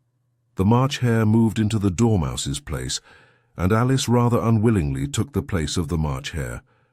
The Hatter was the only one who got any advantage from the change, and Alice was a good deal worse off than before. As the March Hare had just upset the milk jug into his plate, Alice did not wish to offend the Dormouse again, so she began very cautiously. But I don't understand. Where did they draw the treacle from? You can draw water out of a water well, said the Hatter. So I should think you could draw treacle out of a treacle well, eh, stupid? But they were in the well, Alice said to the Dormouse, not choosing to notice this last remark. Of course they were, said the Dormouse. Well in. This answer so confused poor Alice that she let the Dormouse go on for some time without interrupting it. They were learning to draw, the Dormouse went on, yawning and rubbing its eyes, for it was getting very sleepy, and they drew all manner of things, everything that begins with an M. Why with an M? Said Alice. Why not? Said the March Hare. Alice was silent. The Dormouse had closed its eyes by this time and was going off into a doze. But on being pinched by the Hatter, it woke up again with a little shriek and went on. That begins with an M, such as mouse-traps and the moon and memory and muchness. You know you say things are much of a muchness. Did you ever see such a thing as a drawing of a muchness? Really, now you ask me, said Alice, very much confused. I don't think— Then you shouldn't talk, said the Hatter. This piece of rudeness was more than Alice could bear. She got up in great disgust and walked off. The Dormouse fell asleep instantly, and neither of the others took the least notice of her going, though she looked back once or twice, half hoping that they would call after her. The last time she saw them, they were trying to put the Dormouse into the teapot. At any rate, I'll never go there again, said Alice as she picked her way through the wood. It's the stupidest tea party I ever was at in all my life. Just as she said this, she noticed that one of the trees had a door leading right into it. That's very curious, she thought, but everything's curious today. I think I may as well go in at once. And in she went. Once more she found herself in the long hall and close to the little glass table. Now, I'll manage better this time, she said to herself, and began by taking the little golden key and unlocking the door that led into the garden. Then she went to work nibbling at the mushroom. She had kept a piece of it in her pocket, till she was about a foot high. Then she walked down the little passage, and then she found herself at last in the beautiful garden among the bright flower beds and the cool fountains. Chapter 8. The Queen's Croquet Ground. A large rose tree stood near the entrance of the garden. The roses growing on it were white, but there were 3 gardeners at it, busily painting them red. Alice thought this a very curious thing, and she went nearer to watch them, and just as she came up to them she heard one of them say, "Look out now, Five, don't go splashing paint over me like that." "I couldn't help it," said Five. In a sulky tone, 7 jogged my elbow, on which 7 looked up and said, "That's right, Five, always lay the blame on others." "You'd better not talk," said Five. "I heard the Queen say only yesterday you deserve to be beheaded." "What for?" said the one who had spoken first. "That's none of your business too," said 7. "Yes, it is his business," said 5, "and I'll tell him it was for bringing the cook tulip roots instead of onions." 7 flung down his brush, and had just begun, "Well, of all the unjust things," when his eye chanced to fall upon Alice as she stood watching them, and he checked himself suddenly. The others looked round also, and all of them bowed low. "Would you tell me," said Alice a little timidly, "why you are painting those roses?" 5 and 7 said nothing, but looked at 2. 2 began, in a low voice, "Why, the fact is, you see, miss, this here ought to have been a red rose tree, and we put a white one in by mistake, and if the Queen was to find it out, we should all have our heads cut off, you know. So you see, miss, we're doing our best afore she comes to—" At this moment, 5, who had been anxiously looking across the garden, called out, "The Queen, the Queen," and the 3 gardeners instantly threw themselves flat upon their faces. There was a sound of many footsteps, and Alice looked round, eager to see the Queen. First came 10 soldiers carrying clubs. These were all shaped like the 3 gardeners, oblong and flat, with their hands and feet at the corners. Next, the 10 courtiers. These were ornamented all over with diamonds, and walked 2 and 2, as the soldiers did. After these came the royal children. There were 10 of them, and the little dears came jumping merrily along hand in couples. They were all ornamented with hearts. Next came the guests, mostly kings and queens, and among them Alice recognized the White Rabbit. It was talking in a hurried, nervous manner, smiling at everything that was said, and went by without noticing her. Then followed the Knave of Hearts, carrying the king's crown on a crimson velvet cushion, and last of all this grand procession came the King and Queen of Hearts. Alice was rather doubtful whether she ought not to lie down on her face like the three gardeners, but she could not remember ever having heard of such a rule at processions. And besides, what would be the use of a procession, thought she, if people had all to lie down upon their faces so that they couldn't see it? So she stood still where she was and waited. When the procession came opposite to Alice, they all stopped and looked at her, and the Queen said severely, "Who is this?" She said it to the Knave of Hearts, who only bowed and smiled in reply. "Idiot," said the Queen, tossing her head impatiently, and turning to Alice she went on, "What's your name, child?" "My name is Alice, so please your Majesty," said Alice very politely, but she added to herself, "Why, they're only a pack. They have cards, after all. I needn't be afraid of them. And who are these?" said the Queen, pointing to the three gardeners who were lying round the rose-tree. For, you see, as they were lying on their faces, and the pattern on their backs was the same as the rest of the pack, she could not tell whether they were gardeners, or soldiers, or courtiers, or three of her own children. "How should I know?" said Alice, surprised at her own courage. "It's no business of mine."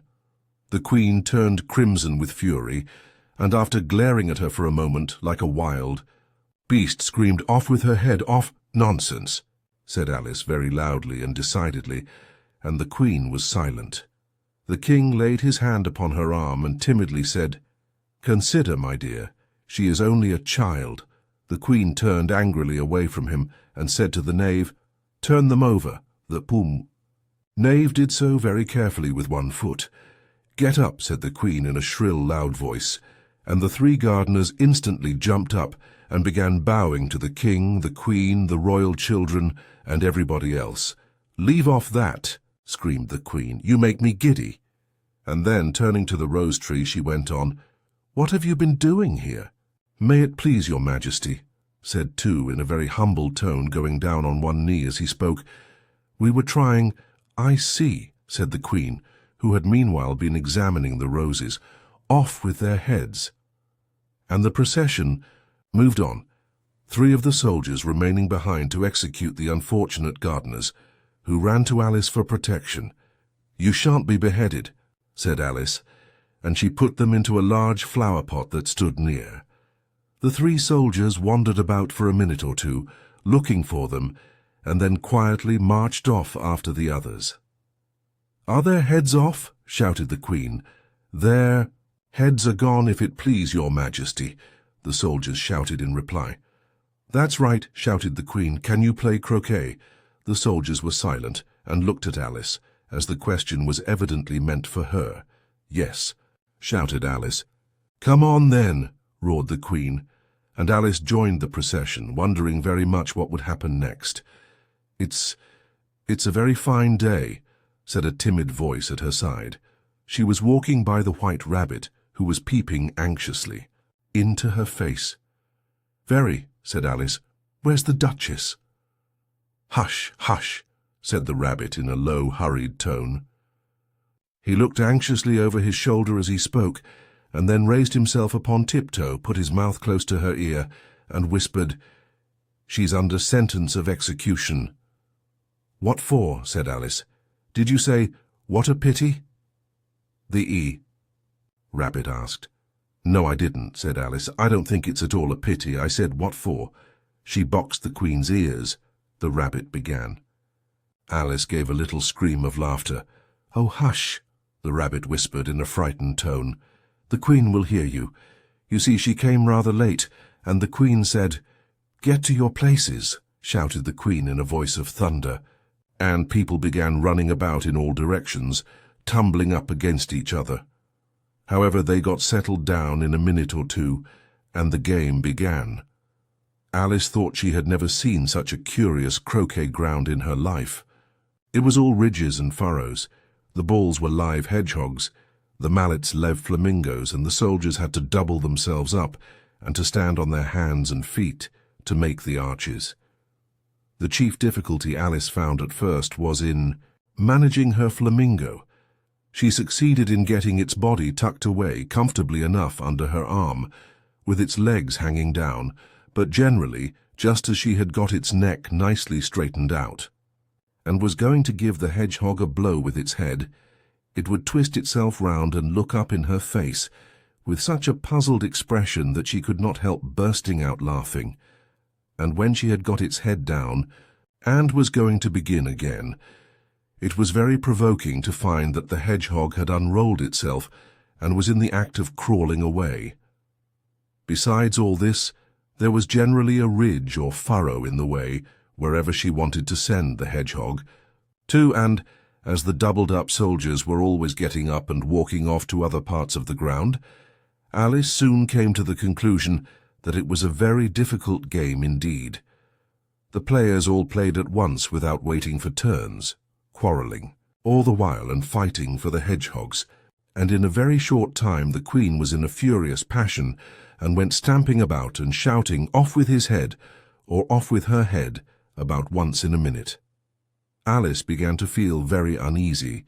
To be sure, she had not as yet had any dispute with the Queen, but she knew that it might happen any minute. And then, thought she, what would become of me? They're dreadfully fond of beheading people here. The great wonder is that there's anyone left alive. She was looking about for some way of escape and wondering whether she could get away without being seen, when she noticed a curious appearance in the air. It puzzled her very much at first, but after watching it a minute or two, she made it out to be a grin, and she said to herself, "It's the Cheshire Cat. Now I shall have somebody to talk to." "How are you getting on?"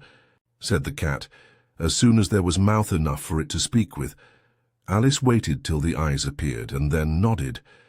"It's no use speaking to it," she thought, "till its ears have come, or at least one of them." In another minute, the whole head appeared, and then Alice put down her flamingo and began an account of the game, feeling very glad she had someone to listen to her. The cat seemed to think that there was enough of it now in sight, and no more of it appeared. "I don't think they play at all fairly," Alice began in rather a complaining tone, "and they all quarrel so dreadfully one can't hear oneself speak, and they don't seem to have any rules in particular. At least if there are, nobody attends to them, and you've no idea how confusing it is, all the things being alive. For instance, there's the arch I've got to go through next, walking about at the other end of the ground, and I should have croqueted the Queen's hedgehog just now, only it ran away when it saw mine coming." "How do you like the Queen?" said the cat in a low voice. "Not at all," said Alice. "She's so extremely—" Just then she noticed that the Queen was close behind her, listening, so she went on, "Likely to win, that it's hardly worthwhile finishing the game." The Queen smiled and passed on. "Who are you talking to?" said the King, going up to Alice and looking at the cat's head with great curiosity. "It's a friend of mine, a Cheshire Cat," said Alice. "Allow me to introduce it." "I don't like the look of it at all," said the King. "However, it may kiss my hand if it likes." "I'd rather not," the cat remarked. "Don't be impertinent," said the King, "and don't look at me like that." He got behind Alice as he spoke.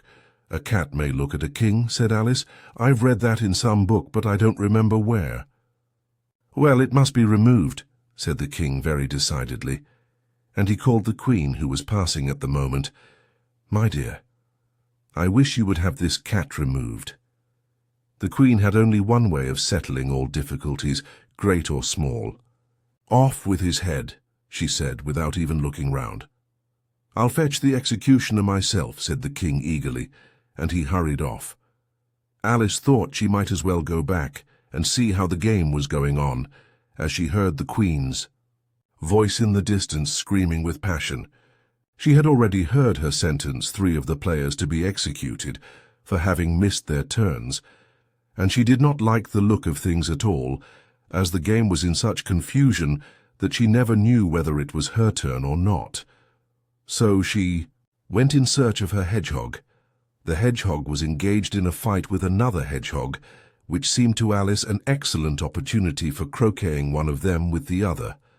The only difficulty was that her flamingo was gone across to the other side of the garden, where Alice could see it trying in a helpless sort of way to fly up into a tree. By the time she had caught the flamingo and brought it back, the fight was over, and both the hedgehogs were out of sight. But it doesn't matter much, thought Alice, as all the arches are gone from this side of the ground, so she tucked it away under her arm, that it might not escape again, and went back for a little more conversation with her friend. When she got back to the Cheshire Cat, she was surprised to find quite a large crowd collected round it. There was a dispute going on between the executioner, the king, and the queen, who were all talking at once, while all the rest were quite silent and looked very uncomfortable. The moment Alice appeared, she was appealed to by all three to settle the question, and they repeated their arguments to her, though as they all spoke at once, she found it very hard indeed to make out exactly what they said. The executioner's argument was that you couldn't cut off a head unless there was a body to cut it off from, that he had never had to do such a thing before, and he wasn't going to begin at his time of life. The king's argument was that anything that had a head could be beheaded, and that you weren't to talk nonsense. The queen's argument was that if something wasn't done about it in less than no time, she'd have everybody executed, all round.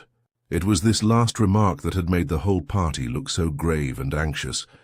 Alice could think of nothing else to say, but, "It belongs to the Duchess. You'd better ask her about it." "She's in prison," the Queen said to the executioner. "Fetch her here." And the executioner went off like an arrow. The cat's head began fading away the moment he was gone, and by the time he had come back with the Duchess, it had entirely disappeared. So the king and the executioner ran wildly up and down looking for it, while the rest of the party went back to the game. Chapter 9. The Mock Turtle Story. "You can't think how glad I am to see you again, you dear old thing," said the Duchess, as she tucked her arm affectionately into Alice's, and they walked off together. Alice was very glad to find her in such a pleasant temper, and thought to herself that perhaps it was only the pepper that had made her so savage. When they met in the kitchen, "When I'm a duchess," she said to herself, not in a very hopeful tone though, "I won't have any pepper in my kitchen at all. Soup does very well without. Maybe it's always pepper that makes people hot-tempered," she went on, very much pleased at having found out a new kind of rule, "and vinegar that makes them sour, and chamomile that makes them bitter, and barley sugar and such things that make children sweet-tempered. I only wish people knew that. Then they wouldn't be so stingy about it, you know." She had quite forgotten the Duchess by this time, and was a little startled when she heard her voice close to her ear. "You're thinking about something, my dear, and that makes you forget to talk. I can't tell you just now what the moral of that is, but I shall remember it in a bit." "Perhaps it hasn't one," Alice ventured to remark. "Tut, tut, child," said the Duchess. "Everything's got a moral, if only you can find it." And she squeezed herself up closer to Alice's side as she spoke. Alice did not much like keeping so close to her. First, because the Duchess was very ugly, and secondly, because she was exactly the right height to rest her chin upon Alice's shoulder, and it was an uncomfortably sharp chin. However, she did not like to be rude, so she bore it as well as she could. "The game's going on rather better now," she said, by way of keeping up the conversation a little. "'Tis so," said the Duchess, "and the moral of that is, oh, 'tis love that makes the world go round." "Somebody said," Alice whispered, "that it's done by everybody minding their own business." "Ah, well, it means much the same thing," said the Duchess, digging her sharp little chin into Alice's shoulder, as she added, "and the moral of that is, take care of the sense, and the sounds will take care of themselves." How fond she is of finding morals in things. Alice thought to herself. "I dare say you're wondering why I don't put my arm round your waist," the Duchess said after a pause. "The reason is that I'm doubtful about the temper of your flamingo. Shall I try the experiment?" "I might bite," Alice cautiously replied, not feeling at all anxious to have the experiment tried. "Very true," said the Duchess. "Flamingos and mustard both bite, and the moral of that is, birds of a feather flock together. Only, mustard isn't a bird," Alice remarked. "Right as usual," said the Duchess. "What a clear way you have of putting things." "It's a mineral, I think," said Alice. "Of course it is," said the Duchess, who seemed ready to agree to everything that Alice said. "There's a large mustard mine near here, and the moral of that is, the more there is of mine, the less there is of yours." "Oh, I know," exclaimed Alice, who had not attended to this last remark. "It's a vegetable. It doesn't look like one, but it is." "I quite agree with you," said the Duchess. "And the moral of that is, be what you would seem to be, or if you'd like it put more simply, never imagine yourself not to be otherwise than what it might appear to others that what you were or might have been was not otherwise, than what you had been would have appeared to them to be otherwise." "I think I should understand that better," Alice said very politely, "if I had it written down, but I can't quite follow it as you say it." "That's nothing to what I could say if I chose," the Duchess replied in a pleased tone. "Pray don't trouble yourself to say it any longer than that," said Alice.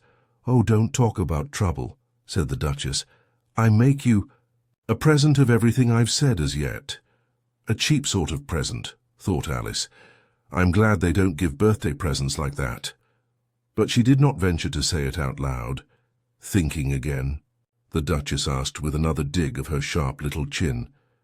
"I've a right to think," said Alice sharply, for she was beginning to feel a little worried.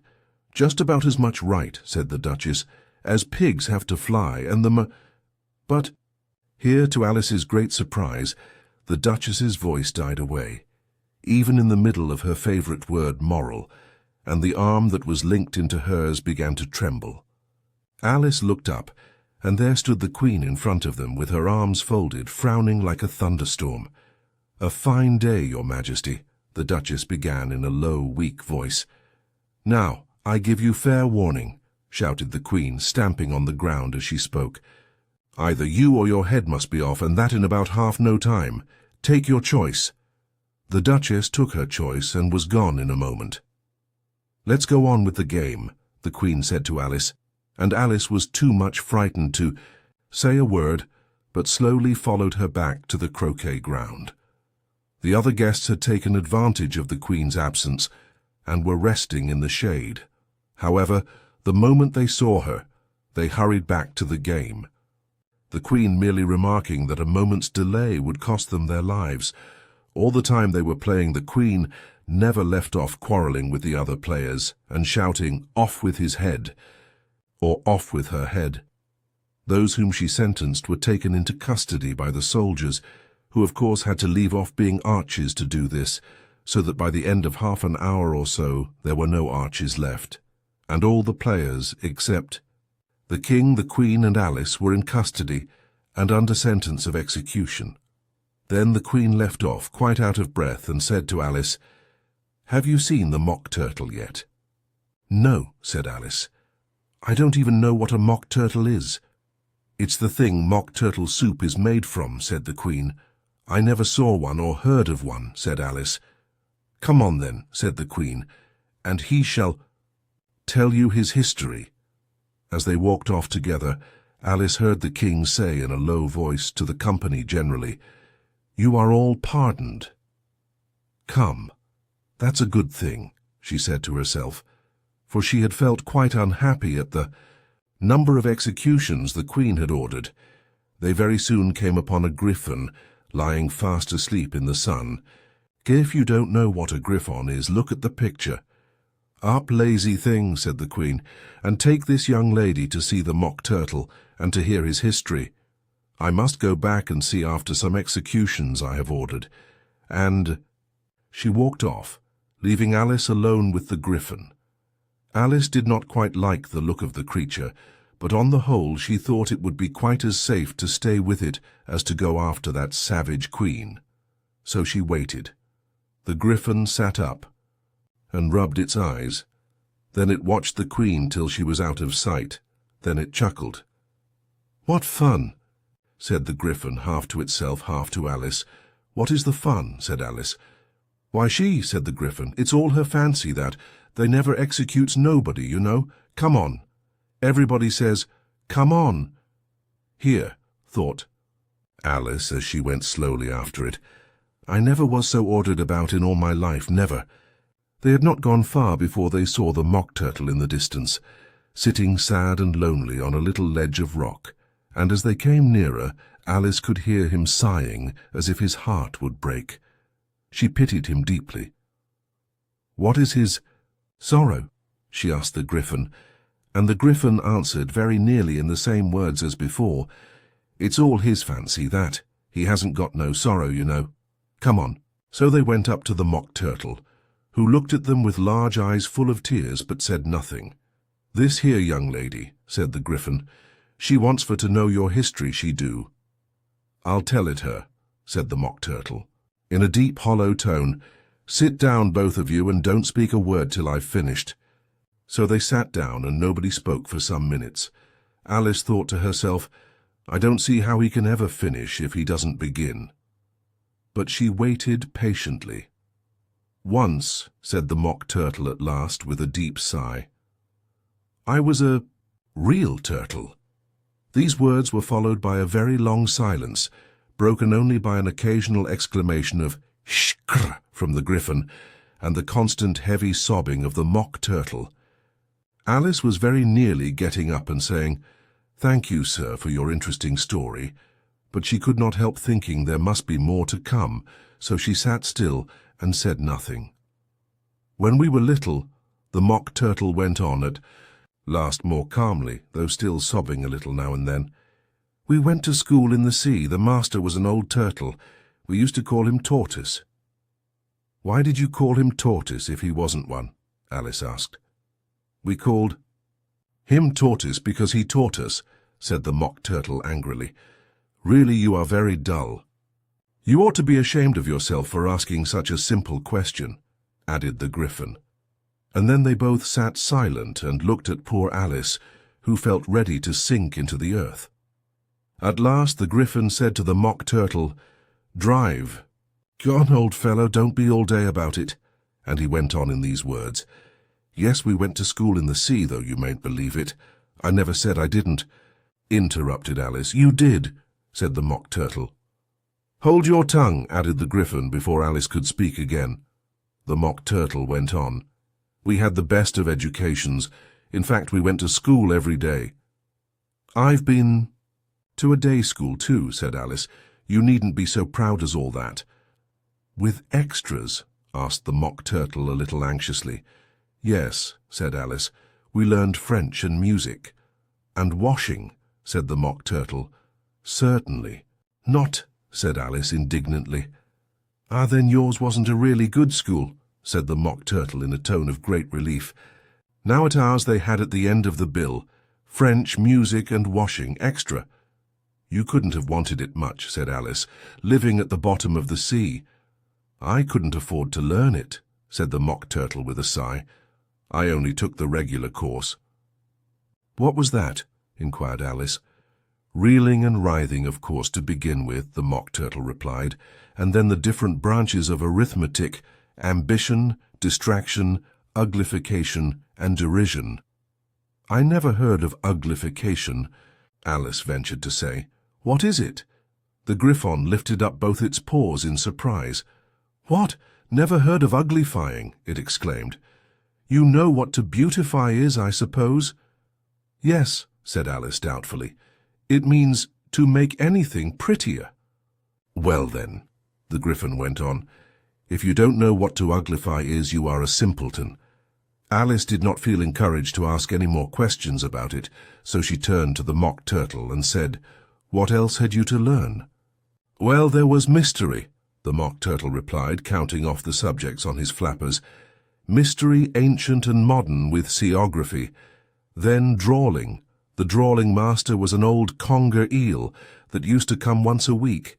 He taught us drawling, stretching and fainting in coils.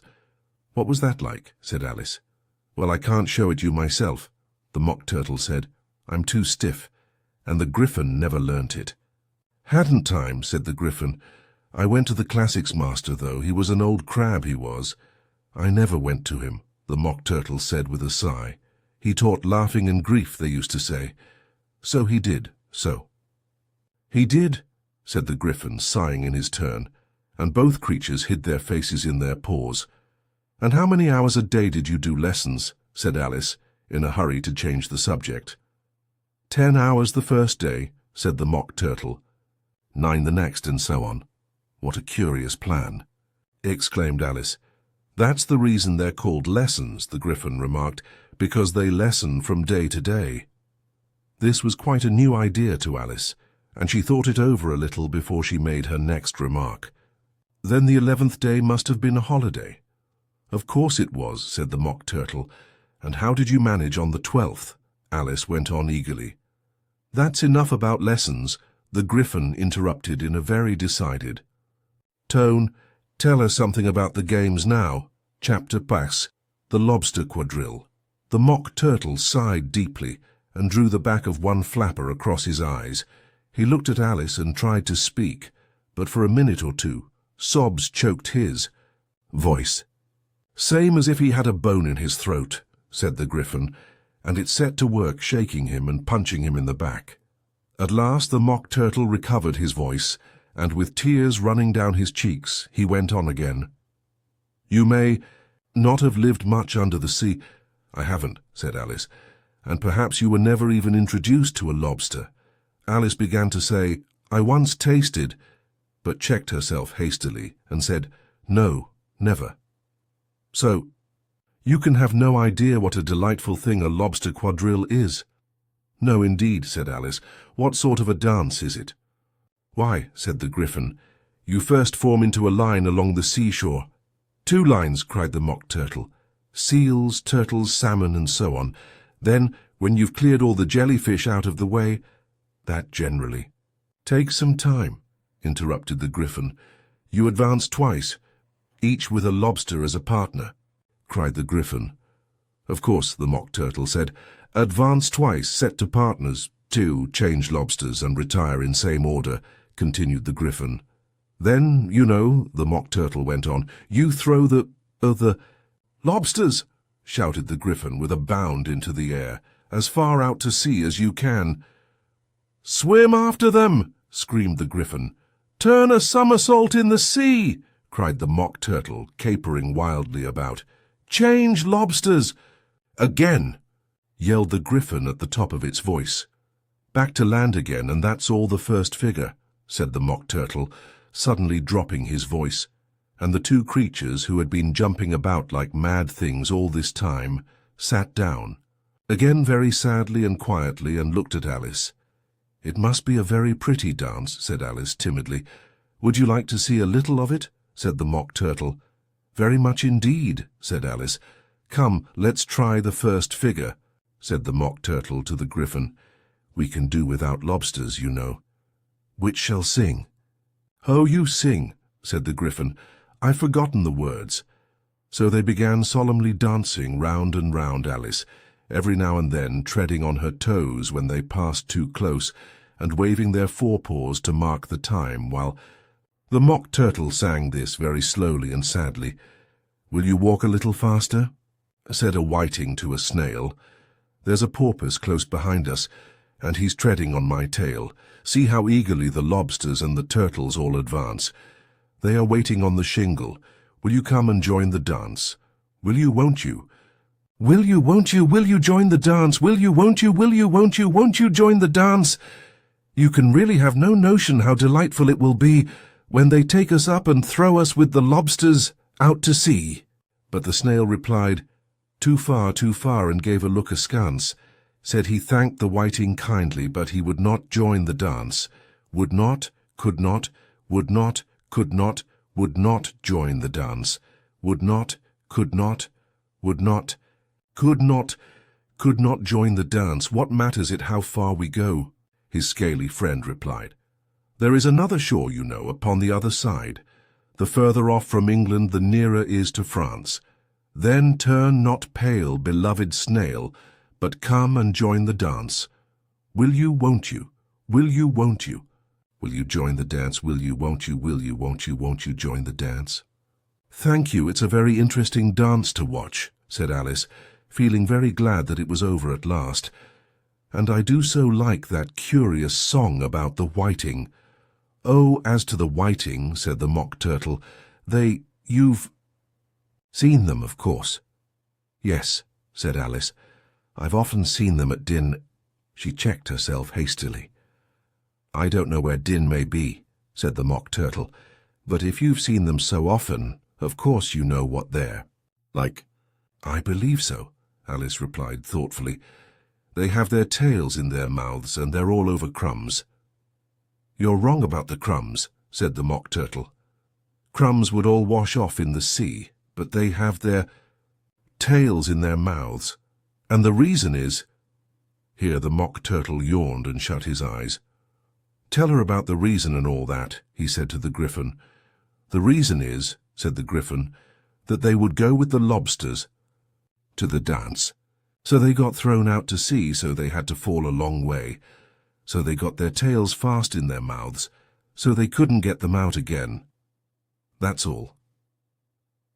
Thank you, said Alice. It's very interesting.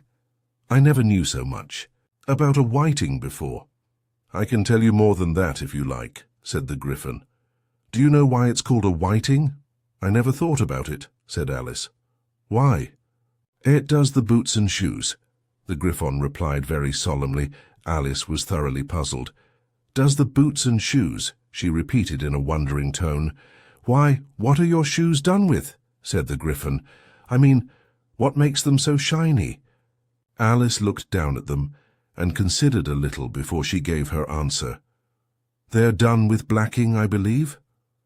Boots and shoes under the sea, the Gryphon went on in a deep voice, are done with a whiting. Now you know. And— What are they made of? Alice asked in a tone of great curiosity. Soles and eels, of course, the Gryphon replied rather impatiently. Any shrimp could have told you that. If I'd been the whiting, said Alice, whose thoughts were still running on the song, I'd have said to the porpoise, keep back, please, we don't want you with us. They were obliged to have him with them, the Mock Turtle. Said no wise fish would go anywhere without a porpoise. Wouldn't it really? Said Alice in a tone of great surprise. Of course not, said the Mock Turtle. Why, if a fish came to me and told me he was going a journey, I should say, with what porpoise? Don't you mean purpose? Said Alice. I mean what I say, the Mock Turtle replied in an offended tone, and the Gryphon added, Come, let's hear some of your adventures. I could tell you my adventures beginning from this morning, said Alice a little timidly, but it's no use going back to yesterday because I was a different person then. Explain all that, said the Mock Turtle. No, the adventures first, said the Gryphon in an impatient tone. Explanations take such a dreadful time. So Alice began telling them her adventures from the time when she first saw the White Rabbit. She was a little nervous about it just at first. The two creatures got so close to her, one on each side, and opened their eyes and mouths so very wide, but she gained courage as she went on. Her listeners were perfectly quiet till she got to the part about her repeating, You are old, Father William, to the caterpillar, and the words all coming different, and then the Mock Turtle drew a long breath and said, That's very curious. It's all about as curious as it can be, said the Gryphon. It all came different, the Mock Turtle repeated thoughtfully. I should like to hear her try and repeat something now. Tell her to begin. He looked at the Gryphon as if he thought it had some kind of authority over Alice. Stand up and— Repeat, 'tis the voice of the sluggard, said the Gryphon. How the creatures order one about and make one repeat lessons, thought Alice. I might as well be at school at once. However, she got up and began to repeat it, but her head was so full of the lobster quadrille that she hardly knew what she was saying, and the words came very queer indeed. "'Tis the voice of the lobster. I heard him declare, you have baked me too brown I must sugar my hair. As a duck with its eyelids, so he with his nose trims his belt and his buttons and turns out his toes." Later editions continued as follows. "When the sands are all dry, he is gay as a lark and will talk in contemptuous tones of the shark. But when the tide rises and sharks are around, his voice has a timid and tremulous sound." "That's different from what I used to say when I was a child," said the Gryphon. "Well, I never heard it before," said the Mock Turtle, "but it sounds uncommon nonsense." Alice said nothing. She had sat down with her face in her hands, wondering if anything would ever happen in a natural way again. "I should like to have it explained," said the Mock Turtle. "She can't explain it," said the Gryphon hastily. "Go on with the next verse." "But about his toes," the Mock Turtle persisted. "How could he turn them out with his nose, you know?" "It's the first position in dancing," Alice said, but was dreadfully puzzled by the whole thing, and longed to change the subject. "Go on with the next verse," the Gryphon repeated impatiently. "It begins, 'I passed by his garden.'" Alice did not dare to disobey, though she felt sure it would all come wrong, and she went on in a trembling voice. "I passed by his garden and marked with one eye how the owl and the panther were sharing a pie."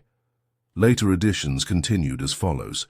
"The panther took pie crust and gravy and meat, while the owl had the dish as its share of the treat. When the pie was all finished, the owl, as a boon, was kindly permitted to pocket the spoon, while the panther received knife and fork with a growl, and concluded the banquet." "What is the use of repeating all that stuff?" the Mock Turtle interrupted, "if you don't explain it as you go on. It's by far the most confusing thing I ever heard." "Yes, I think you'd better leave off," said the Gryphon, and Alice was only too glad to do so. "Shall we try another figure of the lobster quadrille?" the Gryphon went on. "Or would you like the Mock Turtle to sing you a song?" "Oh, a song, please, if the Mock Turtle would be so kind," Alice replied, so eagerly that the Gryphon said in a rather offended tone, "No accounting for tastes. Sing her turtle soup, will you, old fellow?" The Mock Turtle sighed deeply and began in a voice sometimes choked with sobs to sing this: "Beautiful soup, so rich and green, waiting in a hot tureen, who for such dainties would not stoop? Soup of the evening, beautiful soup, soup of the evening, beautiful soup. Bo-ootiful soup, bo-ootiful soup, oop of the evening. Beautiful, beautiful soup, beautiful soup. Who cares for fish, game, or any other dish? Who would not give all else for 2 pennyworth only of beautiful soup? Pennyworth only of beautiful soup. Bo-ootiful soup, bo-ootiful soup, oop of the evening. Beautiful, beauty, full soup."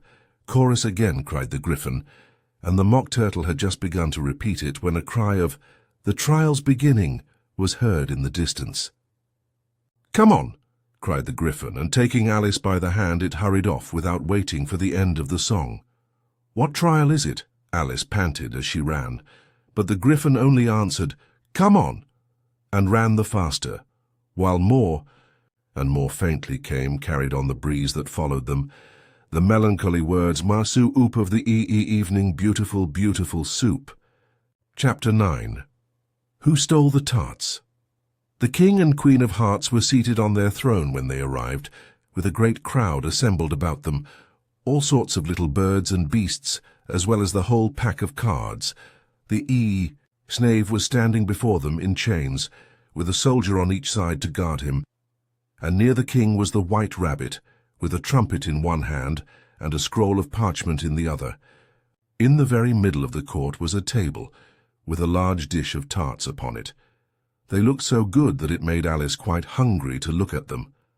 "I wish they'd get the trial done," she thought, "and hand round the refreshments." But there seemed to be no chance of this, so she began looking at everything about her to pass away the time.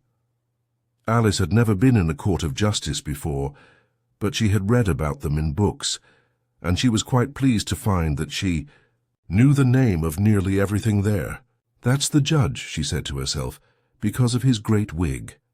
The judge, by the way, was the king, and as he wore his crown over the wig, look at the frontispiece if you want to see how he did it, he did not look at all comfortable, and it was certainly not becoming.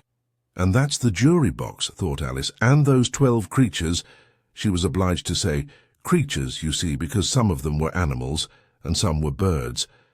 "I suppose they are the jurors." She said this last word 2 or 3 times over to herself, being rather proud of it, for she thought, and rightly too, that very few little girls of her age knew the meaning of it at all.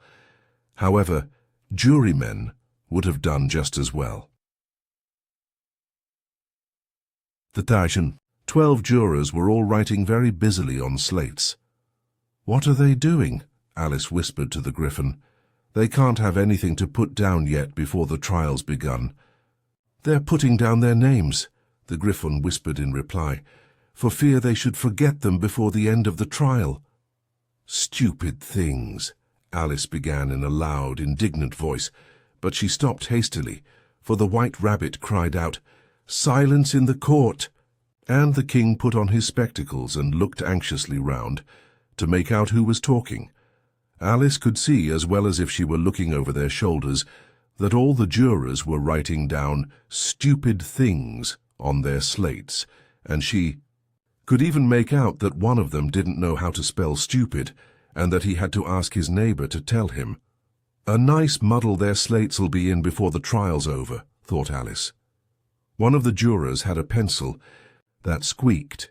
This, of course, Alice could not stand, and she went round the court and got behind him, and very soon found an opportunity of taking it away.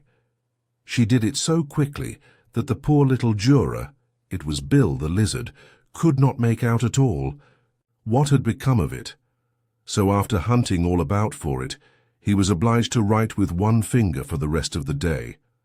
And this was of very little use, as it left no mark on the slate. "Herald, read the accusation," said the king. On this the White Rabbit blew 3 blasts on the trumpet, and then unrolled the parchment scroll and read as follows. "The Queen of Hearts, she made some tarts, all on a summer day. The Knave of Hearts, he stole those tarts, and took them quite away. Consider your verdict," the king said to the jury. "Not yet, not yet," the rabbit hastily interrupted.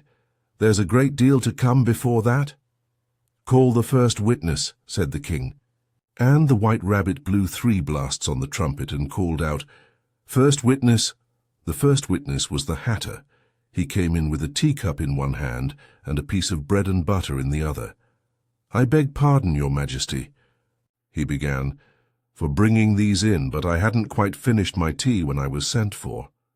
"You ought to have finished," said the king. "When did you begin?" The Hatter looked at the March Hare, who had followed him into the court, arm in arm with the Dormouse. 14th of March, I think it was, he said. 15th, said the March Hare. 16th, added the Dormouse. Write that down, the king said to the jury, and the jury eagerly wrote down all 3 dates on their slates, and then added them up and reduced the answer to shillings and pence. "Take off your hat," the king said to the Hatter. "It isn't mine," said the Hatter. "Stolen," the king exclaimed, turning to the jury, who instantly made a memorandum of the fact. "I keep them to sell," the Hatter added as an explanation. "I've none of my own. I'm a Hatter." Here the Queen put on her spectacles and began staring at the Hatter, who turned pale and fidgeted. "Give your evidence," said the king. "And don't be nervous, or I'll have you executed on the spot." This did not seem to encourage the witness at all. He kept shifting from one foot to the other, looking uneasily at the Queen, and in his confusion he bit a large piece out of his teacup instead of the bread and butter. Just at this moment Alice felt a very curious sensation, which puzzled her a good deal until she made out what it was. She was beginning to grow larger again, and she thought at first she would get up and leave the court. But on second thoughts she decided to remain where she was, as long as there was room for her. "I wish you wouldn't squeeze so," said the Dormouse, who was sitting next to her. "I can hardly breathe." "I can't help it," said Alice, very meekly. "I'm growing." "You've no right to grow here," said the Dormouse. "Don't talk nonsense," said Alice more boldly. "You know you're growing too." "Yes, but I grow at a reasonable pace," said the Dormouse. "Not in that ridiculous fashion." And he got up very sulkily and crossed over to the other side of the court.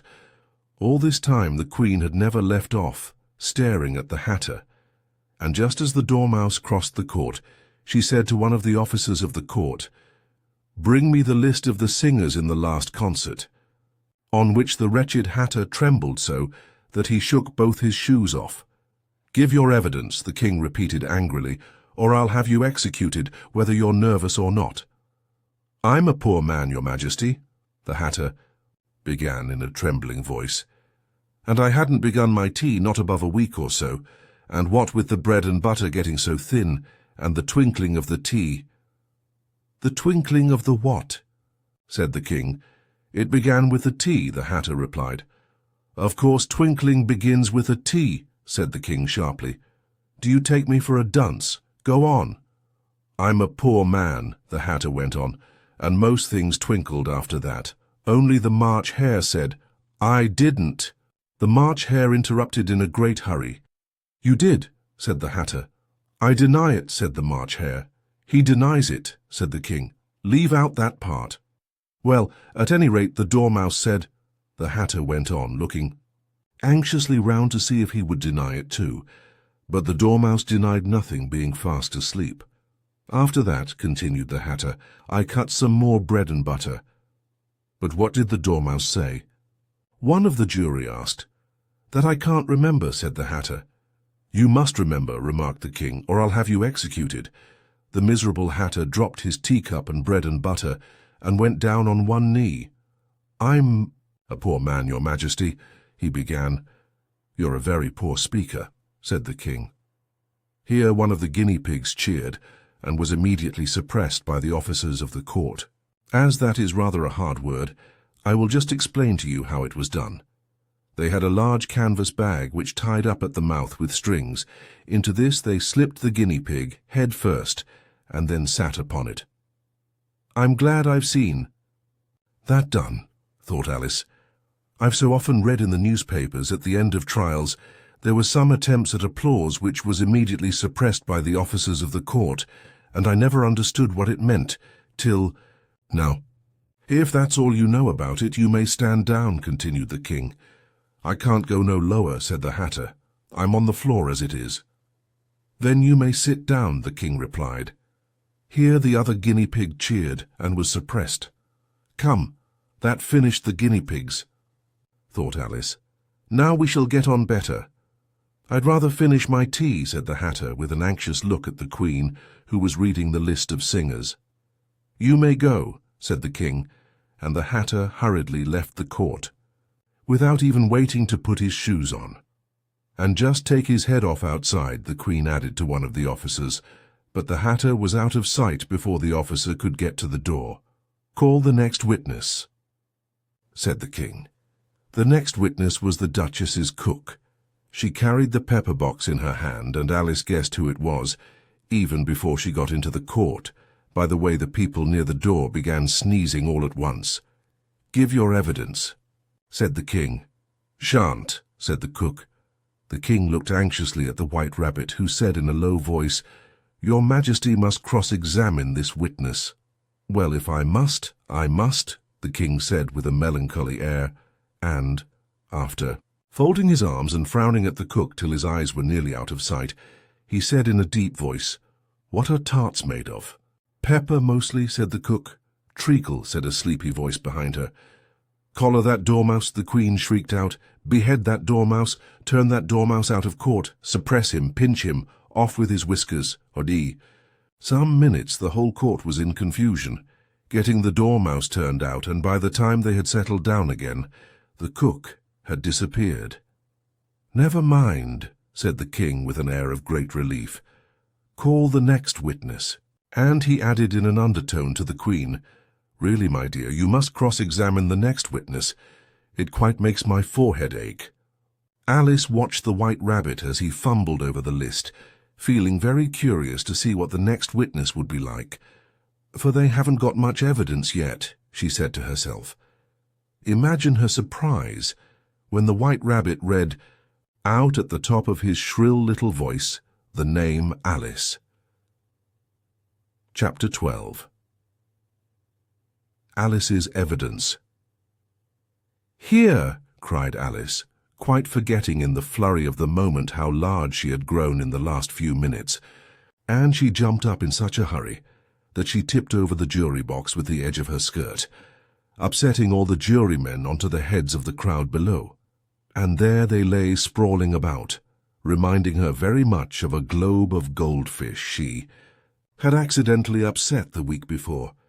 "Oh, I beg your pardon," she exclaimed in a tone of great dismay, and began picking them up again as quickly as she could, for the accident of the goldfish kept running in her head, and she had a vague sort of idea that they must be collected at once and put back into the jury box, or they would die. "The trial cannot proceed," said the king in a very grave voice, "until all the jurymen are back in their proper places. All," he repeated with great emphasis, looking hard at Alice as he said so. Alice looked at the jury box and saw that, in her haste, she had put the lizard in head downwards, and the poor little thing was waving its tail about in a melancholy way, being quite unable to move. She soon got it out again and put it right. "Not that it signifies much," she said to herself. "I should think it would be quite as much use in the trial one way up as the other." As soon as the jury had a little recovered from the shock of being upset, and their slates and pencils had been found and handed back to them, they set to work very diligently to write out a history of the accident, all except the lizard, who seemed too much overcome to do anything but sit with its mouth open, gazing up into the roof of the court. "What do you know about this business?" the king said to Alice. "Nothing," said Alice. "Nothing whatever," persisted the king. "Nothing whatever," said Alice. "That's very important," the king said, turning to the jury.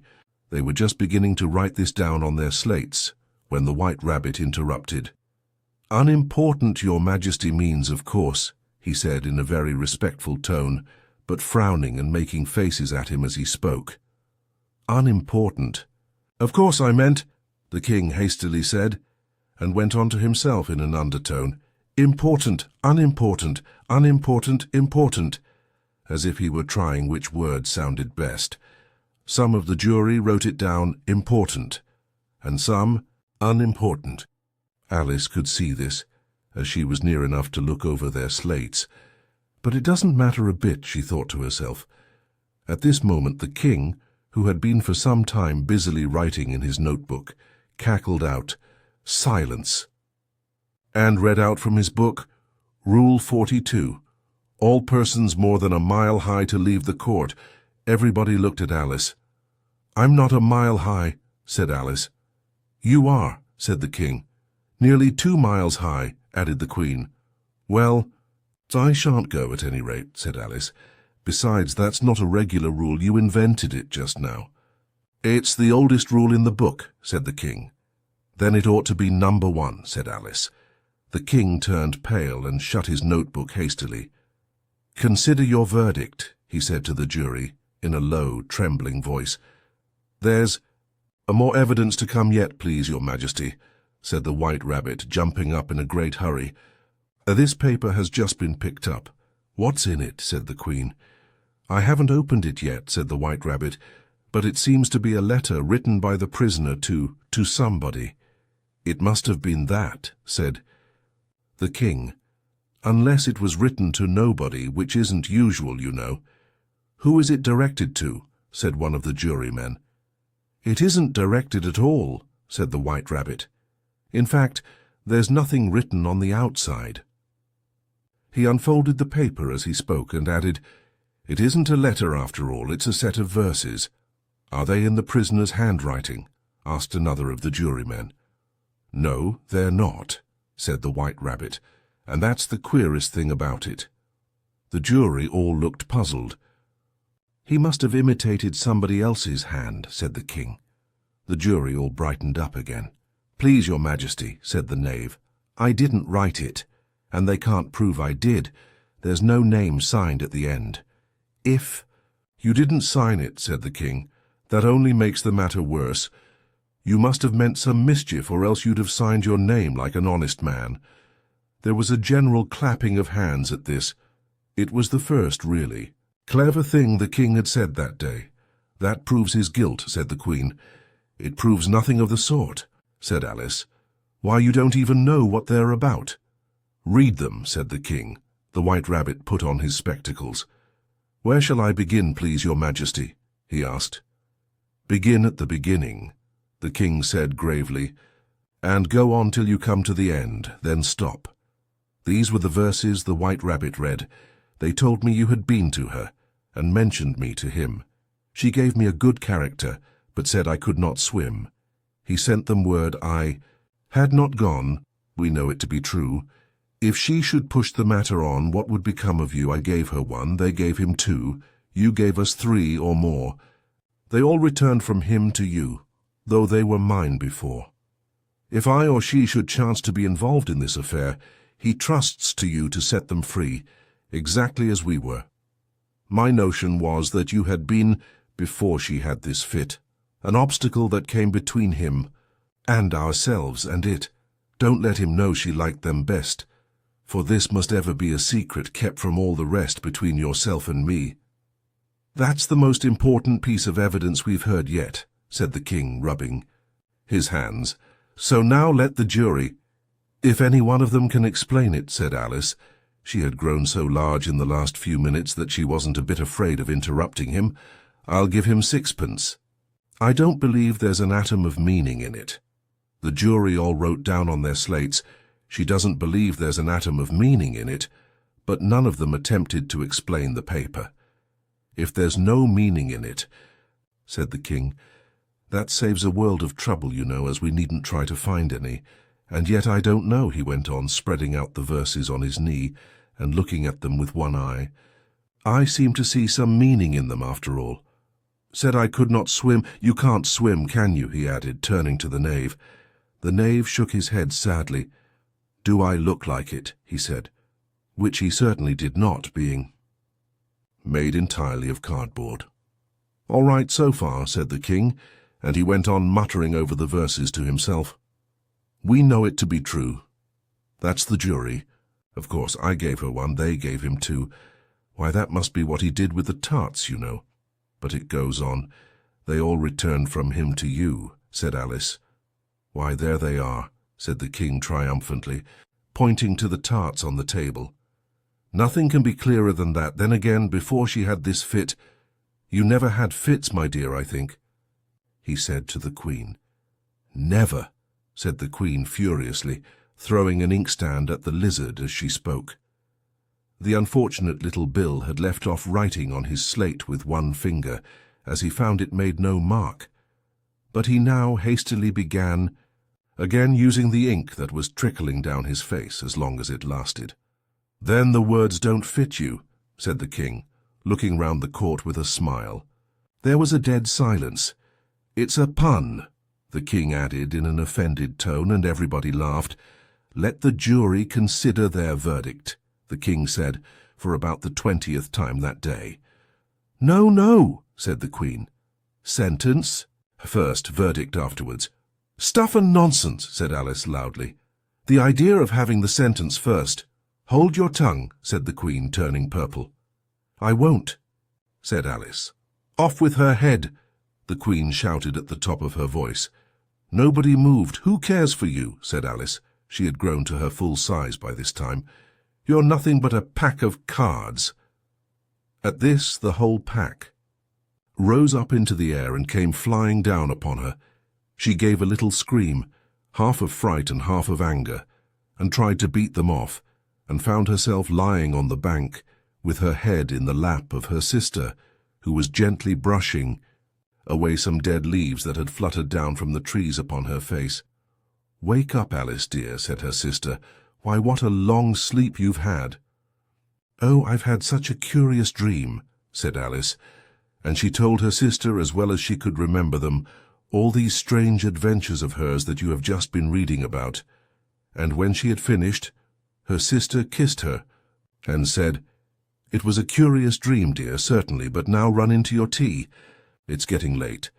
So Alice got up and ran off, thinking, while she ran, as well she might, what a wonderful dream it had been. But her sister sat still just as she left her, leaning her head on her hand, watching the setting sun and thinking of little Alice and all her wonderful adventures, till she too began dreaming after a fashion. And this was her dream. First, she dreamed of little Alice herself, and once again the tiny hands were clasped upon her knee, and the bright, eager eyes were looking up into hers. She could hear the very tones of her voice, and see that queer little toss of her head to keep back the wandering hair that would always get into her eyes. And still, as she listened, or seemed to listen, the whole place around her became alive with the strange creatures of her little sister's dream. The long grass rustled at her feet as the white rabbit hurried by. The frightened mouse splashed his way through the neighboring pool. She could hear the rattle of the teacups as the March Hare and his friends shared their never-ending meal, and the shrill voice of the Queen ordering off her unfortunate guests to execution. Once more the pig baby was sneezing on the Duchess's knee, while plates and dishes crashed around it. Once more the shriek of the griffin, the squeaking of the lizard's slate pencil, and the choking of the suppressed guinea pigs filled the air, mixed up with the distant sobs of the miserable mock turtle. So she sat on with closed eyes and half believed herself in Wonderland, though she knew she had but to open them again, and all would change to dull reality. The grass would be only rustling in the wind, and the pool rippling to the waving of the reeds. The rattling teacups would change to tinkling sheep bells, and the Queen's shrill cries to the voice of the shepherd boy, and the sneeze of the baby, the shriek of the griffin, and all the other queer noises would change, she knew, to the confused clamour of the busy farmyard, while the lowing of the cattle in the distance would take the place of the mock turtle's heavy sobs. Lastly, she pictured to herself how this same little sister of hers would, in the aftertime, be herself a grown woman, and how she would keep, through all her riper years, the simple and loving heart of her childhood, and how she would gather about her other little children, and make their eyes bright and eager with many a strange tale, perhaps even with the dream of Wonderland of long ago, and how she would feel with all their simple sorrows, and find a pleasure in all their simple joys, remembering her own child life and the happy summer days. The end.